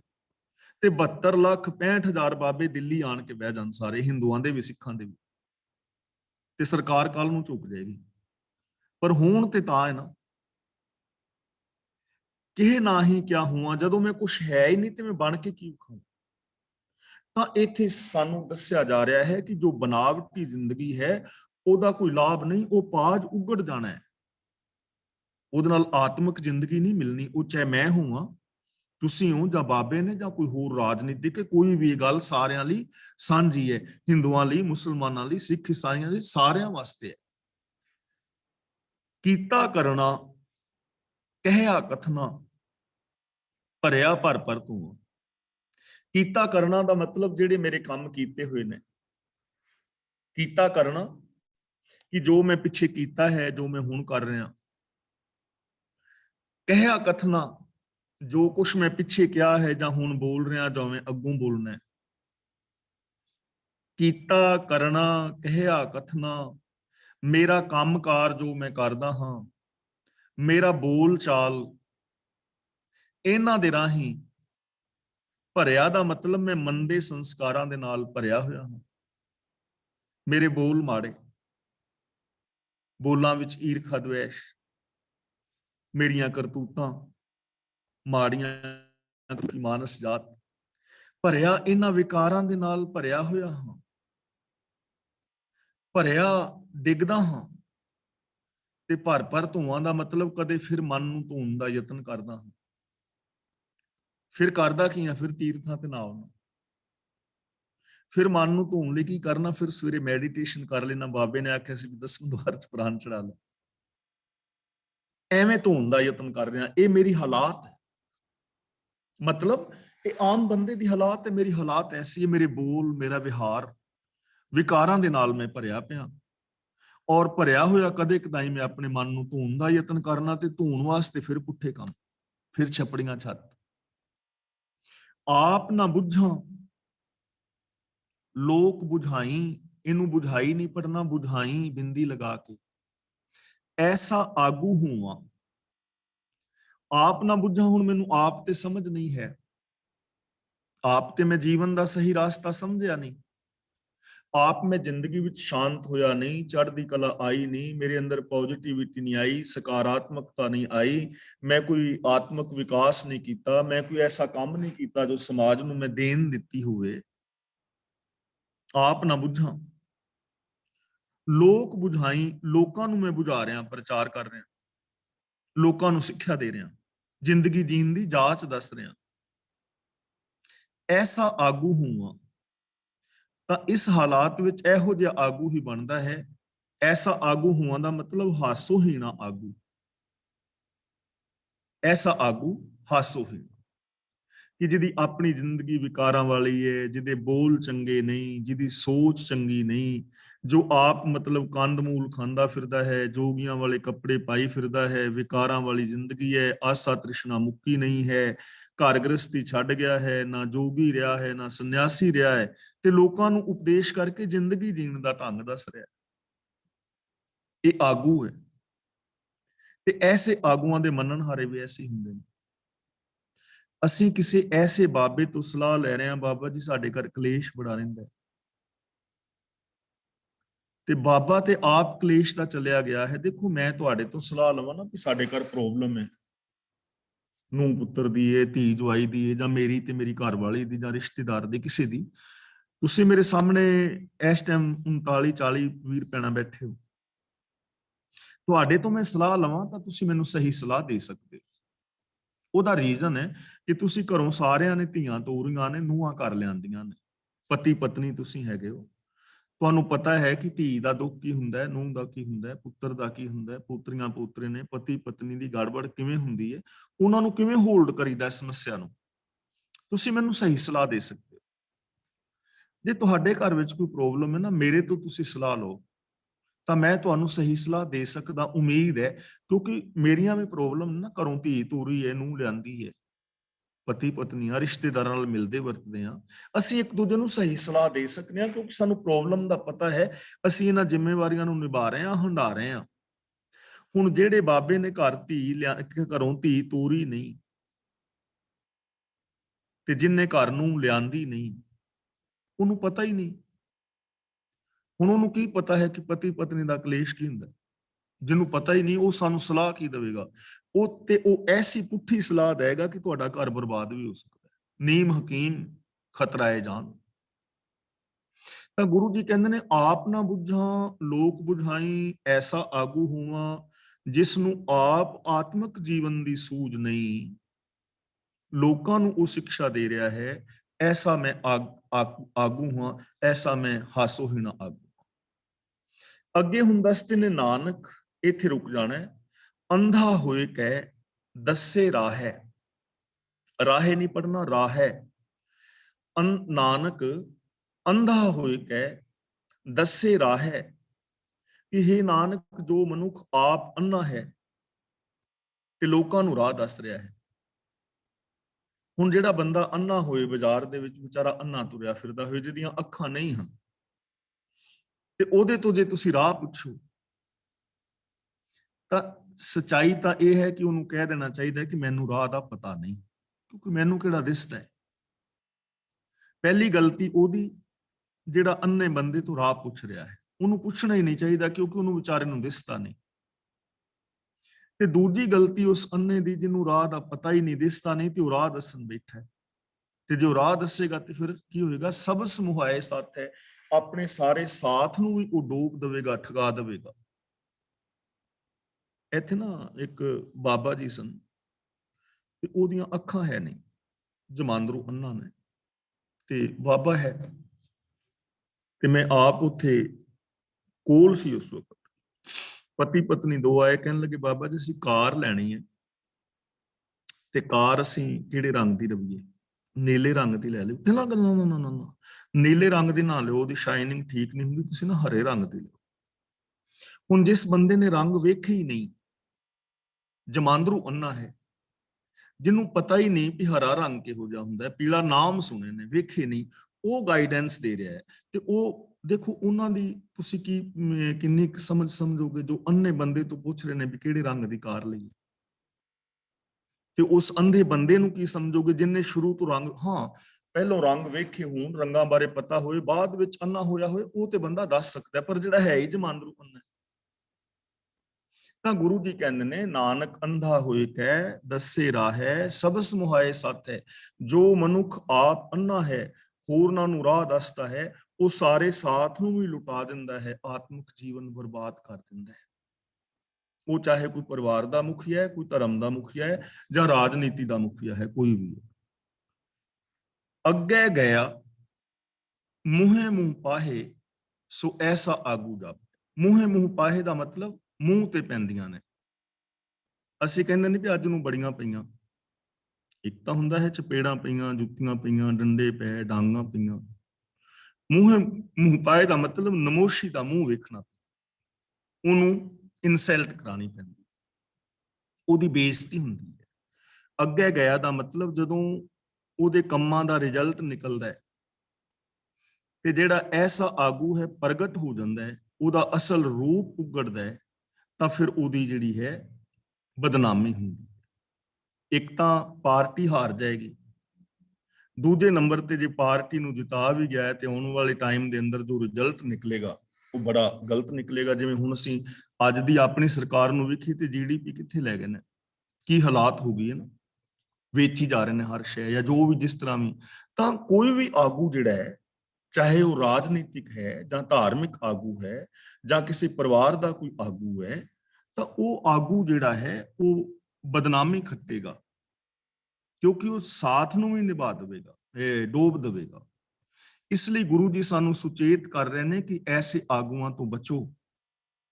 ਬੰਦਾ ਉਹਦਾ ਸਾਥ ਕਰੋ ਜੋ ਬੰਦਾ ਮਨ ਬਚਨ ਕਰਮ ਕਰਕੇ ਸੱਚ ਦਾ ਧਾਰਨੀ ਹੈ।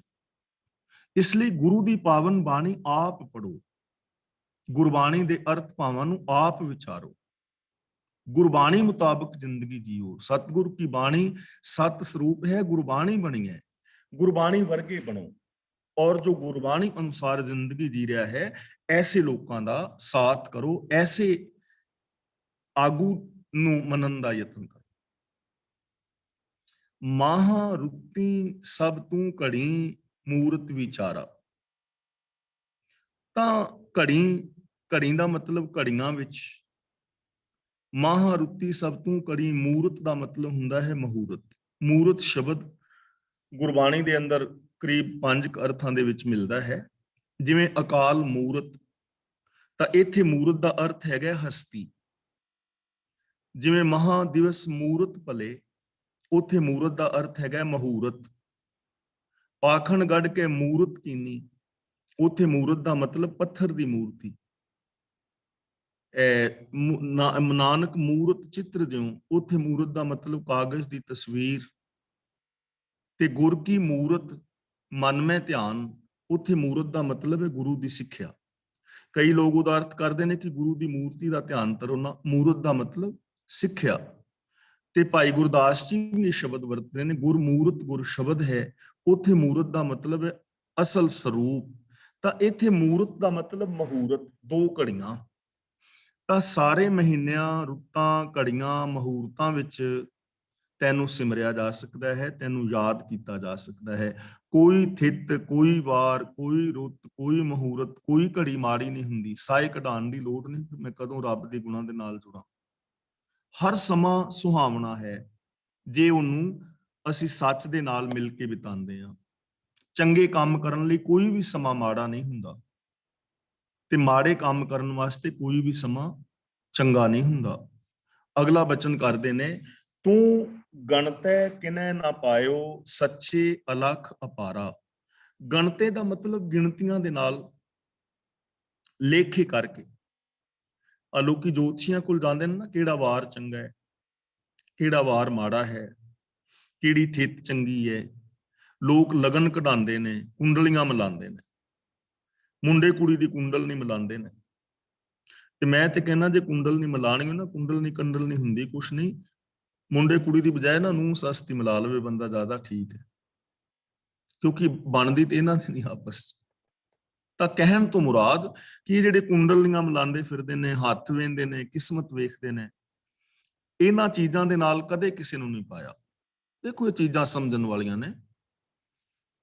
ਰਾਮਚੰਦਰ ਜੀ ਨੂੰ ਭਗਵਾਨ ਕਿਹਾ ਜਾਂਦਾ ਹੈ, ਦਸ਼ਰਥ ਨੂੰ ਧਰਮੀ ਰਾਜਾ ਕਿਹਾ ਜਾਂਦਾ, ਦੂਜੇ ਪਾਸੇ ਜਨਕ ਹੈ, ਧਰਮੀ ਰਾਜਾ ਹੈ, ਸੀਤਾ ਜੀ ਪਵਿੱਤਰ ਜੀਵਨ ਵਾਲੀ ਕਹੀ ਜਾਂਦੇ ਨੇ। ਤੇ ਇਹਨਾਂ ਦੇ ਕੋਲ ਦੋਵੇਂ ਹੀ ਰਾਜੇ ਨੇ, ਇਹਨਾਂ ਦੇ ਕੋਲ ਜੋਤਸ਼ੀ ਕਿੱਡੇ ਵੱਡੇ ਹੋਣਗੇ, ਤੇ ਉਹਨਾਂ ਜੋਤਸ਼ੀਆਂ ਨੇ ਮਹੂਰਤ ਕੱਢਿਆ ਹੋਏਗਾ ਵੀ ਇਸ ਮਹੂਰਤ ਦੇ ਉੱਤੇ ਤੁਸੀਂ ਸਵੰਬਰ ਰਚੋ, ਕੁੰਡਲੀਆਂ ਮਲਾਈਆਂ ਹੋਣਗੀਆਂ, ਸਾਰਾ ਕੁਝ ਕੀਤਾ ਹੋਏਗਾ ਨਾ। ਉਹਨਾਂ ਤੋਂ ਵੱਡੇ ਜੋਤਸ਼ੀ ਤੇ ਨਹੀਂ ਹੋ ਸਕਦੇ। ਪਰ ਸੀਤਾ ਦੇ ਨਾਲ ਸਾਰੀ ਉਮਰ ਹੋਇਆ ਕੀ, ਰਾਮਚੰਦਰ ਨਾਲ ਕੀ ਹੋਇਆ, ਕਿਸੇ ਜੋਤਸ਼ੀ ਨਹੀਂ ਦੱਸਿਆ ਕਿ ਇਹਨੂੰ ਬਨਵਾਸ ਮਿਲਣਾ ਹੈ, ਸਵੇਰੇ ਰਾਜ ਤਿਲਕ ਦੇਣਾ ਹੈ, ਤੇ ਰਾਜ ਤਿਲਕ ਦੀ ਬਜਾਏ 14 ਸਾਲ ਦਾ ਬਨਵਾਸ। ਸਾਰੀ ਜ਼ਿੰਦਗੀ ਸੀਤਾ ਜੀ ਦੀ ਖੱਜਲ ਖੁਆਰੀ। ਜੇ ਰਾਮਚੰਦਰ ਦੇ ਕੋਲ ਆਈਏ ਤੇ ਫਿਰ ਅਗਨ ਪ੍ਰੀਖਿਆ ਲੈਣ ਤੋਂ ਬਾਅਦ ਵੀ ਘਰੋਂ ਕੱਢ ਦਿੱਤਾ। ਦੂਜੇ ਪਾਸੇ ਪਾਂਡਵ ਨੇ, ਤਾਂ ਪਾਂਡਵਾਂ ਦੇ ਨਾਲ ਕ੍ਰਿਸ਼ਨ ਭਗਵਾਨ ਰਹਿੰਦੇ ਨੇ। ਦੂਜੇ ਪਾਸੇ ਦ੍ਰੋਪਦੀ ਹੈ, ਤੇ ਦ੍ਰੋਪਦੀ ਦੇ ਪਿਤਾ ਦ੍ਰੁਪਦ ਰਾਜੇ ਦੇ ਕੋਲ ਵੀ ਜੋਤਸ਼ੀ ਹੋਣਗੇ ਨਾ। ਸਾਰਾ ਲਗਨ ਸੋਧ ਕੇ ਸ਼ਗਨਾਂ ਦੇ ਨਾਲ ਵਿਹਾਰ ਕੀਤਾ ਹੋਏਗਾ, ਤੇ ਜੋ ਕੁਝ ਦ੍ਰੋਪਦੀ ਦੇ ਨਾਲ ਹੋਇਆ ਹੈ ਤੁਹਾਡੇ ਸਾਹਮਣੇ ਹੀ ਹੈ ਨਾ। ਰਾਸ਼ੀਆਂ ਜਿਹੜੇ ਵਿਚਾਰਦੇ ਨੇ ਕਿ ਰਾਸ਼ੀ ਤੁਹਾਡੀ ਵਿੱਚ ਇਹ ਫਲ ਹੈ, ਰਾਸ਼ੀ ਕੰਸ ਦੀ ਵੀ ਉਹੀ ਹੈ, ਰਾਸ਼ੀ ਕ੍ਰਿਸ਼ਨ ਦੀ ਵੀ ਉਹੀ ਹੈ, ਰਾਸ਼ੀ ਉਸਾਮਾ ਬਿਨ ਲਾਦਨ ਦੀ ਵੀ ਉਹੀ ਹੈ, ਤੇ ਰਾਸ਼ੀ ਓਬਾਮਾ ਦੀ ਵੀ ਉਹੀ ਹੈ। ਜੇ ਹੁਣ ਗੱਲ ਕਰੀਏ ਕਿ ਰਾਸ਼ੀ ਮਨਮੋਹਨ ਸਿੰਘ ਦੀ ਵੀ ਉਹੀ ਹੈ, ਰਾਸ਼ੀ ਮੋਹਰ ਸਿੰਘ ਹੁਣ ਮੈਂ ਆ ਤੇ ਰਾਸ਼ੀ ਮੇਰੀ ਵੀ ਉਹੀ ਹੈ, ਤਾਂ ਰਾਸ਼ੀਆਂ ਦਾ ਫਿਰ ਕਿੱਧਰ ਗਿਆ? ਸਾਰਿਆਂ ਦੇ ਸਭ ਕੁਝ ਅਲੱਗ-ਅਲੱਗ ਹੈ ਨਾ, ਸੁਭਾਅ ਵੀ। ਜਦੋਂ ਸੁਨਾਮੀ ਲਹਿਰਾਂ ਆਈਆਂ, ਕਿੰਨੇ ਲੋਕ ਮਾਰੇ ਗਏ ਇੱਕੋ ਦਿਨ ਦੇ ਅੰਦਰ, ਤੇ ਉਹਨਾਂ ਦੀਆਂ ਰਾਸ਼ੀਆਂ ਪੜ੍ਹ ਲਓ ਉਸ ਦਿਨ ਦੀ ਅਖਬਾਰ ਵਿੱਚ, ਕਿਤੇ ਨਹੀਂ ਲਿਖਿਆ ਵੀ ਸੁਨਾਮੀ ਲਹਿਰ ਚ ਇੰਨੇ ਲੋਕ ਮਰਨਗੇ। ਕਈ ਵਾਰ ਰਾਸ਼ੀਆਂ ਪੜ੍ਹੋ ਨਾ, ਤੇ ਰਾਸ਼ੀ ਦੇ ਵਿੱਚ ਲਿਖਿਆ ਹੁੰਦਾ ਹੈ ਕਿ ਫਲਾਂ ਰਾਸ਼ੀ ਵਾਲੇ ਨੂੰ ਜਿਹੜਾ ਹੈ ਉਹਦੇ ਵੱਲ ਪੁੱਤਰ ਹੋਏਗਾ, ਤੇ ਉਹ ਰਾਸ਼ੀ ਵਾਲੇ ਦੀ ਉਮਰ ਹੁੰਦੀ ਹੈ 9-10 ਸਾਲ ਬੱਚੇ ਦੀ। ਰਾਸ਼ੀ ਤਾਂ ਉਹਦੀ ਵੀ ਹੈ ਨਾ। ਇਸ ਲਈ ਇਹੋ ਜਿਹੀਆਂ ਗਣਤੀਆਂ ਮਿਣਤੀਆਂ ਦੇ ਨਾਲ ਨਹੀਂ ਮਿਲਦਾ। ਤੂੰ ਗਣਤੈ ਕਿਨੇ ਨਾ ਪਾਇਓ, ਸੱਚੇ ਅਲਖ ਅਪਾਰਾ। ਹੇ ਅਦ੍ਰਿਸ਼ਟ ਤੇ ਬੇਅੰਤ ਪ੍ਰਭੂ, ਥਿੱਤਾਂ ਦਾ ਲੇਖਾ ਲਿਖ ਲਿਖ ਕੇ ਕਿਸੇ ਨੇ ਵੀ ਤੈਨੂੰ ਨਹੀਂ ਪਾਇਆ ਐਸੇ ਲੇਖੇ ਜੋਖੇ ਦੇ ਨਾਲ। ਪੜਿਆ ਮੂਰਖ ਆਖੀਐ ਜਿਸ ਲੱਭ ਲੋਭ ਅਹੰਕਾਰਾ। ਜੋ ਥਿੱਤਾਂ ਵਾਰਾਂ ਦੀ ਵਿਦਿਆ ਪੜਿਆ ਹੋਇਆ ਹੈ, ਧਾਰਮਿਕ ਗ੍ਰੰਥਾਂ ਦੇ ਜਿੰਨੇ ਕਰਮ ਕਾਂਡ ਪੜੇ ਹੋਏ ਨੇ, ਤੇ ਉਹਦੇ ਅੰਦਰ ਲੱਭ ਹੈ, ਲੋਭ ਹੈ, ਉਹ ਲੋਭ ਕਰਕੇ ਲੋਕਾਂ ਨੂੰ ਮਿਸਗਾਈਡ ਕਰ ਰਿਹਾ ਹੈ, ਇਮੋਸ਼ਨਲ ਬਲੈਕਮੇਲ ਕਰ ਰਿਹਾ ਹੈ, ਔਰ ਅਹੰਕਾਰ ਕਰ ਰਿਹਾ ਹੈ ਕਿ ਮੇਰੇ ਤੋਂ ਵੱਡਾ ਵਿਦਵਾਨ ਕੋਈ ਨਹੀਂ। ਤਾਂ ਉਸ ਐਸੇ ਧਾਰਮਿਕ ਪੜੇ ਨੂੰ ਮੂਰਖ ਹੀ ਕਿਹਾ ਜਾਏਗਾ, ਜਿਹੜਾ ਥਿੱਤਾਂ ਵਾਰਾਂ ਦੇ ਚੱਕਰਾਂ ਵਿੱਚ ਪਿਆ ਹੋਇਆ ਹੈ, ਔਰ ਲੱਭ ਲੋਭ ਹੰਕਾਰ ਵੀ ਹੈ। ਤੇ ਦੂਜੀ ਗੱਲ, ਜੋ ਧਾਰਮਿਕ ਵਿਦਿਆ ਜਿਸਨੇ ਧਰਮ ਗ੍ਰੰਥ ਪੜ੍ਹੇ ਨੇ, ਪਰ ਜੇ ਅੰਦਰ ਹੰਕਾਰ ਹੈ, ਲੱਭ ਹੈ, ਲੋਭ ਹੈ, ਤਾਂ ਉਹਨੂੰ ਪੜਿਆ ਹੋਇਆ ਮੂਰਖ ਕਿਹਾ ਜਾਏਗਾ। ਤੇ ਜੇ ਦੁਨਿਆਵੀ ਵਿਦਿਆ ਵੀ ਪੜਿਆ ਹੈ, ਕਿਸੇ ਕੋਲ ਮਾਸਟਰ ਡਿਗਰੀ ਹੈ, ਤੇ ਜੇ ਉਹ ਬੰਦਾ ਲੱਭ ਕਰਦਾ ਹੈ, ਹੰਕਾਰ ਕਰਦਾ ਹੈ, ਲੋਭ ਕਰਦਾ ਹੈ, ਰਿਸ਼ਵਤ ਲੈਂਦਾ ਹੈ, 2 ਨੰਬਰ ਦੇ ਧੰਦੇ, ਤਾਂ ਉਹਨੂੰ ਵੀ ਮੂਰਖ ਕਿਹਾ ਜਾਏਗਾ। ਮੂਰਖ ਮੂਰਖ ਹੀ ਹੈ। ਇੱਕ ਪੜਿਆ ਮੂਰਖ ਹੋ ਸਕਦਾ ਹੈ, ਇੱਕ ਅਨਪੜ੍ਹ ਮੂਰਖ ਹੋ ਸਕਦਾ ਹੈ। ਤਾਂ ਇਸ ਲਈ ਪੜ੍ਹਾਈ ਸਾਡੀ ਤਾਂ ਹੈ ਜੇ ਅਸੀਂ ਸੱਚ ਦੇ ਨਾਲ ਜੁੜੀਏ, ਚਾਹੇ ਉਹ ਧਾਰਮਿਕ ਵਿਦਿਆ ਹੈ, ਚਾਹੇ ਉਹ ਦੁਨਿਆਵੀ ਵਿਦਿਆ ਹੈ। ਜੇ ਬੰਦਾ ਸੱਚ ਦੇ ਨਾਲ ਜੁੜਿਆ ਤੇ ਪੜ੍ਹਾਈ ਦਾ ਫਾਇਦਾ ਤਾਂ ਹੈ ਨਾ। ਵਿਦਿਆ ਵਿਚਾਰੀ ਤਾਂ ਪਰ ਉਪਕਾਰੀ। ਇਸ ਲਈ ਪੜ੍ਹਨਾ ਕੀ ਚਾਹੀਦਾ ਹੈ?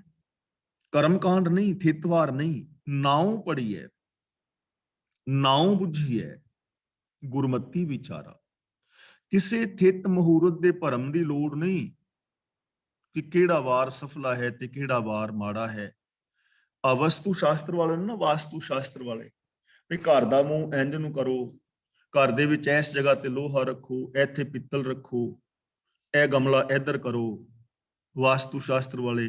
ਦੁਕਾਨਾਂ ਵਾਲੇ ਲੋਕ ਪੁੱਛਦੇ ਨੇ, ਪੰਡਤ ਜੀ ਕਿੱਥੇ ਪਾਸੇ ਮੂੰਹ ਕਰੀਏ, ਕਿਹੜੇ ਪਾਸੇ ਦੁਕਾਨ ਦੇ ਵਿੱਚ ਕਿਹੜੀ ਕਿਹੜੀ ਸ਼ੈ ਰੱਖੀਏ, ਧੂਪ ਬੱਤੀਆਂ ਦਿਖਾਉਂਦੇ, ਤੇ ਦੁਕਾਨਾਂ ਫਿਰ ਨਹੀਂ ਚੱਲਦੀਆਂ। ਤੇ ਸ਼ਰਾਬ ਦਾ ਠੇਕਾ ਗੰਦੇ ਨਾਲੇ ਦੇ ਉੱਤੇ ਹੁੰਦਾ, ਲੋਕੀ ਪਾਰ ਕਰਕੇ ਜਾਂਦੇ ਨੇ, ਇਹ ਆਰਾਮ ਨਾਲ ਚੱਲਦਾ। ਉਹਨਾਂ ਨੂੰ ਵਾਸਤੂ ਸ਼ਾਸਤਰ ਕੁਛ ਨਹੀਂ ਕਹਿੰਦਾ। ਜਿੱਧਰ ਮਰਜ਼ੀ ਮੂੰਹ ਹੋਵੇ ਠੇਕੇ ਦਾ ਚੱਲਦਾ ਹੈ ਨਾ, ਉੱਥੇ ਵਾਸਤੂ ਸ਼ਾਸਤਰ ਕਿਉਂ ਨਹੀਂ ਕੰਮ ਕਰਦਾ? ਇਸ ਲਈ ਗੁਰੂ ਜੀ ਕਹਿੰਦੇ ਨੇ ਐਸੇ ਭਰਮਾਂ ਦੇ ਵਿੱਚ ਨਾ ਪਾਓ, ਐਸੇ ਭਰਮ ਵਹਿਮ ਨਾ ਪੜੋ, ਐਸੇ ਭਰਮ ਵਹਿਮ ਜੋ ਪੜੇ ਹੋਏ ਨੇ ਉਹਨਾਂ ਦੇ ਚੱਕਰ ਵਿੱਚ ਵੀ ਨਾ ਪਾਓ, ਸਗੋਂ ਨਾਉ ਪੜੀਏ ਨਾਉ ਬੁੱਝੀਏ ਗੁਰਮਤਿ ਵਿਚਾਰਾ। ਗੁਰੂ ਦੀ ਮੱਤ ਦੇ ਧਾਰਨੀ ਬਣੋ, ਹੁਕਮ ਬਾਰੇ ਪੜੋ, ਸਿਸਟਮ ਨਾਉ ਬੁੱਝੀਏ, ਹੁਕਮ ਨੂੰ ਸਮਝੋ। ਗੁਰਮਤੀ ਨਾਮ ਤਨ ਖੱਟਿਆ, ਭਗਤੀ ਭਰੇ ਭੰਡਾਰਾ। ਗੁਰੂ ਦੀ ਮੱਤ ਲੈ ਕੇ ਜਿਨ੍ਹਾਂ ਨੇ ਨਾਮ ਤਨ ਖੱਟਿਆ ਹੈ, ਰੱਬੀ ਗੁਣਾਂ ਦੇ ਭੰਡਾਰ ਭਰੇ ਨੇ, ਨਿਰਮਲ ਨਾਮ ਮੰਨਿਆ ਦਰ ਸੱਚੇ ਸਚਿਆਰਾ। ਜਿਨ੍ਹਾਂ ਨੇ ਮੈਲ ਤੋਂ ਰਹਿਤ ਹੁਕਮ ਨੂੰ, ਮੈਲ ਤੋਂ ਰਹਿਤ ਗੁਣਾਂ ਨੂੰ ਮੰਨਿਆ ਹੈ, ਉਹ ਸੱਚੇ ਦਰ ਦੇ ਉੱਤੇ ਸਚਿਆਰ ਨੇ, ਖਰੇ ਉਤਰਦੇ ਨੇ। ਜਿਸ ਦਾ ਜੀਉ ਪ੍ਰਾਣ ਹੈ ਅੰਤਰ ਜੋਤ ਅਪਾਰਾ, ਜਿਹਦਾ ਜਿੰਦ ਹੈ ਪ੍ਰਾਣ ਬਖਸ਼ੇ ਹੋਏ ਨੇ, ਉਹਦੀ ਅੰਦਰ ਜੋਤ ਜਗਦੀ ਹੋਈ ਸਾਰਿਆਂ ਨੂੰ ਨਜ਼ਰੀ ਪੈ ਜਾਂਦੀ ਹੈ। ਕਿਹਨਾਂ ਨੂੰ? ਜੋ ਗੁਰਮਤਿ ਅਨੁਸਾਰ ਚੱਲਦੇ ਨੇ। ਸੱਚਾ ਸ਼ਾਹ ਇੱਕ ਤੂੰ ਹੋਰ ਜਗਤ ਵਣਜਾਰਾ। ਹੇ ਮਾਲਕ, ਸੱਚਾ ਸ਼ਾਹ ਮਾਲਕ ਤੂੰ ਇੱਕੋ ਹੀ ਹੈ, ਹੋਰ ਜਿਹੜਾ ਸਾਰਾ ਸੰਸਾਰ ਹੈ ਉਹ ਜਿਹੜਾ ਹੈ ਉਹ ਵਣਜਾਰਾ ਹੈ, ਵਣਜ ਵਪਾਰ ਕਰਨ ਵਾਲਾ ਹੈ, ਤੇਰੇ ਗੁਣਾਂ ਦੀ ਵਿਆਹਜਨ ਵਾਲਾ ਹੈ, ਤੇਰੇ ਗੁਣਾਂ ਨੂੰ ਵਪਾਰ ਕਰਨ ਵਾਲਾ ਹੈ, ਬਾਕੀ ਸਾਰਾ ਜਗਤ ਵਣਜਾਰਾ ਹੈ। ਤਾਂ ਗੁਰੂ ਪਾਤਸ਼ਾਹ ਜੀ ਰਹਿਮਤ ਔਰ ਬਖਸ਼ਿਸ਼ ਕਰਨ, ਅਸੀਂ ਗੁਰਬਾਣੀ ਨੂੰ ਸਮਝੀਏ, ਗੁਰਬਾਣੀ ਅਨੁਸਾਰ ਅਸੀਂ ਜ਼ਿੰਦਗੀ ਜੀਵੀਏ, ਤੇ ਜਿੰਨੇ ਵੀ ਆ ਪਾਪ ਵਿਕਾਰ ਅਪਰਾਧ ਨੇ ਇਹਨਾਂ ਦਾ ਤਿਆਗ ਕਰੀਏ, ਔਰ ਇਸ ਗੱਲ ਨੂੰ ਸਮਝੀਏ ਕਿ ਨਾਨਕ ਨਾਉ ਖੁਦਾਏ ਕਾ ਦਿਲ ਹੱਛ ਹੈ, ਮੁਖ ਲਿਹੋ। ਸਾਫ਼ ਦਿਲ ਦੇ ਨਾਲ, ਸਾਫ਼ ਸੋਚ ਦੇ ਨਾਲ ਰੱਬੀ ਗੁਣਾਂ ਨੂੰ ਗਾਵੀਏ, ਅੰਦਰੋਂ ਬਾਹਰੋਂ ਇੱਕ ਹੋਵੀਏ। ਇਹੀ ਧਰਮ ਹੈ, ਇਹੀ ਭਗਤੀ ਹੈ, ਇਹੀ ਬੰਦਗੀ ਹੈ। ਬਾਕੀ ਸਾਰਾ ਕੁਛ ਪਖੰਡ ਔਰ ਵਿਕਾਰ ਨੇ, ਉਹਨਾਂ ਦਾ ਅਸੀਂ ਤਿਆਗ ਕਰੀਏ। ਤਾਂ ਅੱਜ ਦੀ ਇਹ ਵਿਚਾਰ ਇੱਥੇ ਸਮਾਪਤ ਕਰਦੇ ਹਾਂ ਜੀ। ਅੱਜ ਦੀ ਵਿਚਾਰ ਵਿੱਚ ਜੇ ਕਿਸੇ ਵੀਰ ਭੈਣ ਨੇ ਕੋਈ ਸਵਾਲ ਕਰਨਾ ਹੈ ਤਾਂ ਉਹ ਸਵਾਲ ਕਰ ਸਕਦਾ ਹੈ, ਤੇ ਜੇ ਆਪਣੇ ਵਿਚਾਰ ਕਿਸੇ ਨੇ ਦੇਣੇ ਨੇ ਤਾਂ ਉਹ ਆਪਣੇ ਵਿਚਾਰ ਦੇ ਸਕਦਾ ਹੈ। ਮੇਰੇ ਖਿਆਲ 'ਚ ਅੱਜ ਮੈਂ 5 ਮਿੰਟ ਵੱਧ ਲੈ ਗਿਆ, ਉਹਦੇ ਵਾਸਤੇ ਖਿਮਾ ਚਾਹਾਂਗਾ। ਤੇ ਜੋ ਫੇਸਬੁੱਕ ਤੇ ਮੇਰੇ ਵੀਰ ਭੈਣਾਂ ਸਰਵਣ ਕਰ ਰਹੇ ਨੇ, ਉਹਨਾਂ ਦਾ ਮੈਂ ਤਹਿ ਦਿਲ ਤੋਂ ਧੰਨਵਾਦ ਕਰਦਾ ਹਾਂ। ਭਾਈ ਸੁਖਵਿੰਦਰ ਸਿੰਘ, ਹਰਬੰਸ ਸਿੰਘ, ਜਸਵਿੰਦਰ ਸਿੰਘ ਤੇ ਹੋਰ ਜਿੰਨੇ ਵੀ ਵੀਰ ਭੈਣ ਨੇ, ਵਾਹਿਗੁਰੂ ਜੀ ਕਾ ਖਾਲਸਾ, ਵਾਹਿਗੁਰੂ ਜੀ ਕੀ ਫਤਿਹ।